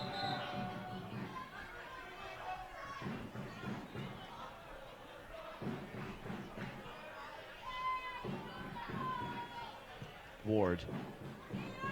Escalante. Fisher will get there first, but it's not a great header. Falls to the feet of Escalante in the box. He'll whip it across. It's nowhere near the goal. Goal kick for S2. Again, we're at this point where simply dumping the ball up into the proverbial mixer. You've got Rio Grande Valley sitting with 4 at the back and 2 holding mids that are not going to get forward. And Sounders 2 are going to have a hard time carving any kind of meaningful chance with that approach. It's the rhythm's got to increase. 2 and 3 touch. Find Farfan, find Ojong in midfield. Between those two, they can find Mathers and then spray it into that wide area. Let Anderson run. Just seen that one huge chance from Craven in the last few minutes for S2. Here's Escalante again, suddenly coming to life. After a relatively quiet second half. Cleared away by Oyong. All the way back. Perales will knock it long. Alfaro wins the header. Farfan too, and he's fouled by James. Free kick S2. Right at halfway line. Here's where the rhythm needs to increase. Get it down, get it moving, 2-touch.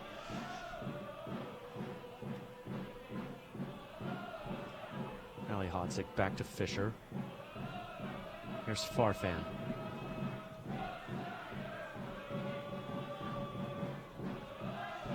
Over the top for Alexanderson by Tolo, knocked out of bounds. Quick throw in from him. Alexanderson gets the ball back to his feet, finds Mathers, who slips him through. Alexanderson still on it. Tries to put it across as Green got a touch to him. Alexanderson's down on the concrete over there. Hopefully he's all right. It looks like he just slipped a little bit. Great layoff from Mathers. Just enough is done in the intervention tackle to make it harder for Anderson. Here's Mathers now. Ball whipped in, punched away though by Perales. Farfan's on it.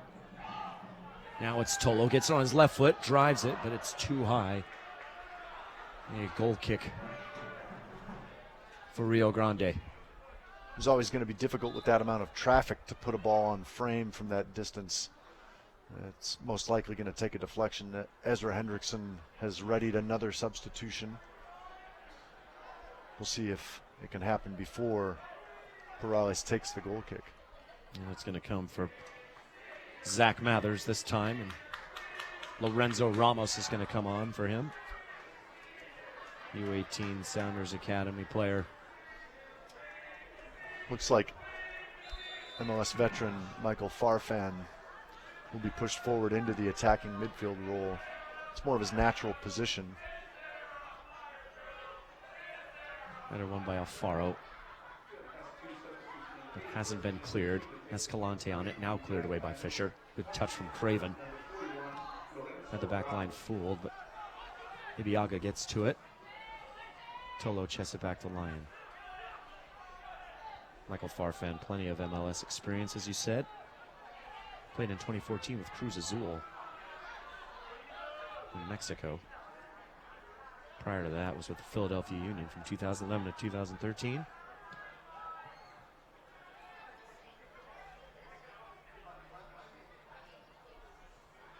Here's O'Neal Fisher. Great little ball for Ali Hodzik. He won't be able to get to it. Cleared away again by Rio Grande.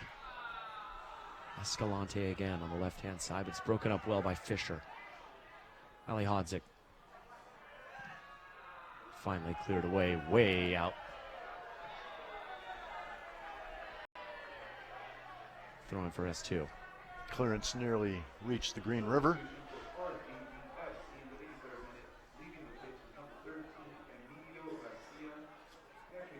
And we're going to see the goal scorer Emilio Garcia depart. And coming in is forward Juan Carlos Flores, 18-year-old, Houston, Texas.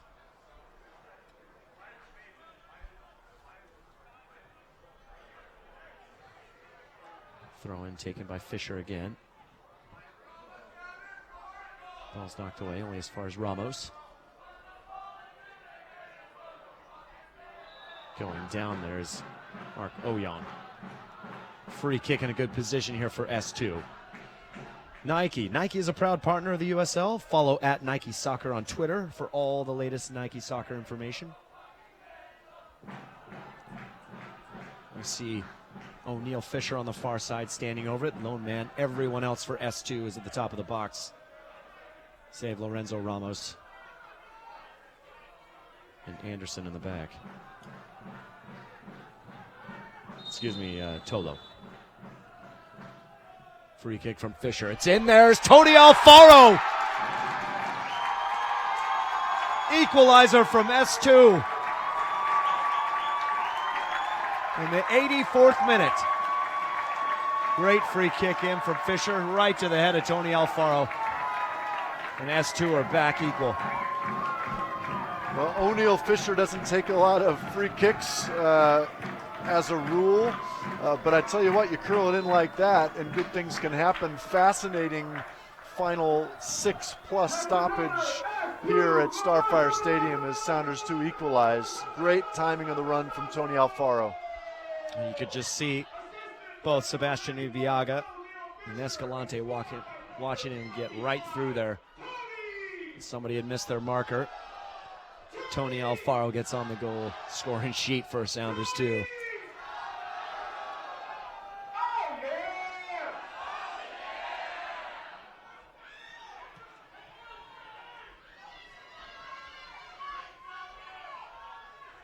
Exciting few moments here left at Starfire Stadium. Sounders too look to have some life back in them. Young over to Ali Hodzik. Good touch from him down to Olex Anderson. He turns on it. Olex Anderson still going. Another turn from him. Ibiaga cleans it up. He's going to try and carry it out of here. Gets a foot on it. Now here come Rio Grande the other way.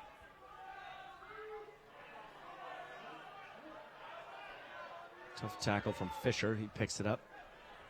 Now Tolo. Young gives it away to James. Ward. Kasner. And the substitute can't hang on to it there, just getting into the game. The young man, Juan Carlos Flores. He's broken the other way. It's Farfan. Great ball to Craven. Even better touch. Andy Craven. A great save from Perales and a corner kick for S2. Exciting things here at the very end at Starfire Stadium. Excellent quick thinking from Nuhu Tolo to take the quick free kick, or the quick throw in as the Sounders take the quick corner. It's gone all the way to the far side to Toby. He's got Kasner on him. Toby looks to put it across, can't do it. Goal kick. Quick throw in from Tolo, finds Farfan, who does really well to cut that ball back, and Craven an exceptional turn. Very hard in a tight space to turn and maintain control, and he forces a really good save out of Perales here. Exciting stuff here at Starfire Stadium. It was an incredible save by Demi Perales. I think we're going to see finally, probably to O'Neal Fisher's relief, it's Jose Escalante exits the game. Could be some fatigue. He's had a very, very good game, but you'd have to think Wilmer Cabrera, coming up to the Northwest, playing 2 games in a matter of days, would take a draw on the road this evening. He's going to be replaced by number 16, Christian Lucatero. Another young man. See the foul. Young goes down, so it's a free kick. Tolo looking for Farfan. Green stumbled over it. Now it's out of bounds. Going to be a throw in for S2. Anderson takes it quickly. Nuhu Tolo to Young. Tony Alfaro goes long. It's not going to reach anyone. Knocked away by Garcia. Excuse me, by Malky. Ramos. Anderson, back heel for him. Good look. Michael Farfan driving in, gets it on his, in the inside, puts it on the outside of his right foot. Farfan still going. Can't keep it in. Goal kick again for Rio Grande. Exciting stuff here at the death. Anderson with the back heel, and Farfan, as that ball was deflected back to him, would probably like that back. I think he rushed to second service when I think he's got the composure to take that touch. And it's going to be a foul from Jenin Kadic. Oyan. He's done pretty well to keep himself controlled after picking up such an early yellow card. Had a couple scary moments for a minute, but still very much in this game. 89th minute. Tony Alfaro going long with it. Looking for Craven. It's cleared away by Kasner. Flores tries to pick it up but can't. Here's Tolo. So athletic, young man. Alfaro back to Charlie Lyon.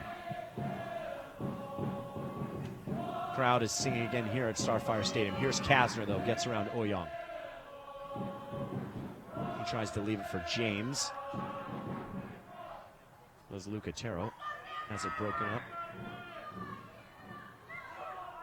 Now Kasner. Now it's to Kadic. Kadic turns, but Alfaro gets a piece of it. Good defending from him. Now Olex Anderson. Going straight at Ibiaga. Olex Anderson puts it through to the running Farfan. Does he get there? He does. Perales blocks it away. Craven wants it. Ali Hodzik with the header. Ward picks it up. Rio Grande have it going the other way. Here's Kadich again. Cut out by Tolo brilliantly. Good effort from him. Ball flies into the crowd. No one was going to challenge Nuhu Tolo for that ball. What a wonderfully weighted through pass. Olex Anderson finds a Michael Farfan streaking through from midfield. It's been 2 or 3 good chances for Sounders 2 here in the last 5 minutes. There's Kasner again across the field. Finds Lucatero. Ward. Kadich. Ward again, tries to put it across. Deflected, falls to Kadich. 2 minutes of stoppage time here as Kasner collects it for Rio Grande. Kadich again has a man on the left side. It's Lucatero. Blocked off by Toby. Ali Hodzik. Scary moment there for S2, but great effort for Toby to get back. At that stage of the match, in the 90th minute, the concentration and willingness to put the body on the line from Toby John Hope is essential and something that Sounders 2 desperately needed in that moment. Really, really well done from the young man. Craven heads it on, but only as far as Malky. He'll loft it forward. Alfaro's there. James. Still going. Lucatero again. Causing some problems on that side for S2. Fisher. Closing Lucatero down. Quick. Good feet on the ball. He's just earned Rio Grande a corner here in the last dying minutes of the game.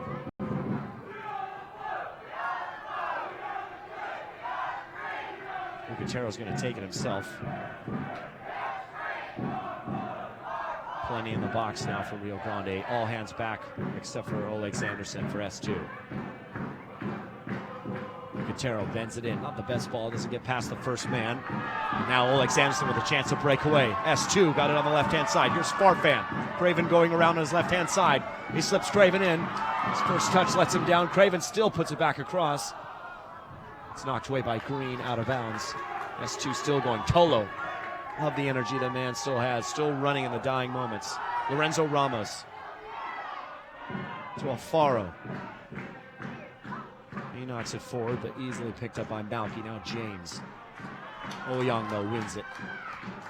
S2 still looking to get that big winner. Here's Craven in the box. Craven with the shot, but no chance of getting through. Broken up again by Rio Grande backline and finally cleared away by Kevin Garcia.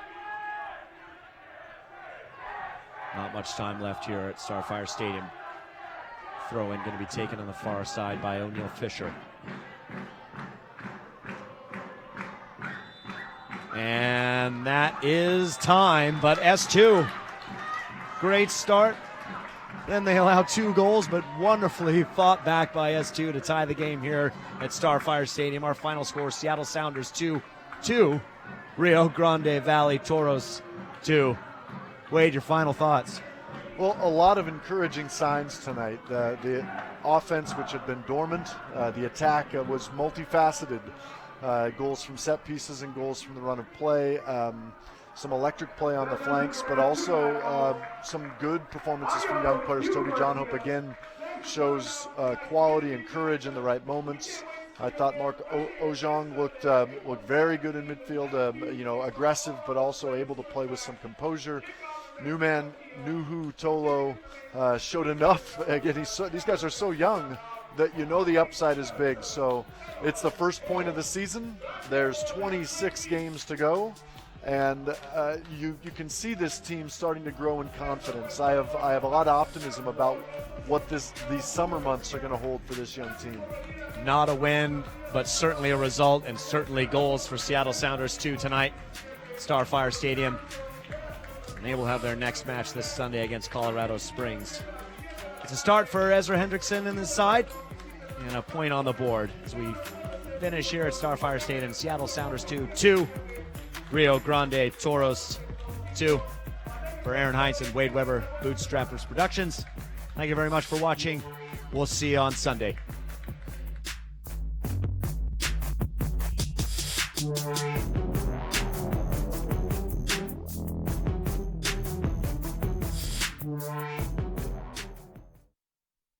This copyrighted telecast of the United Soccer League may not be retransmitted, rebroadcast, or reproduced without the express written consent from the United Soccer League.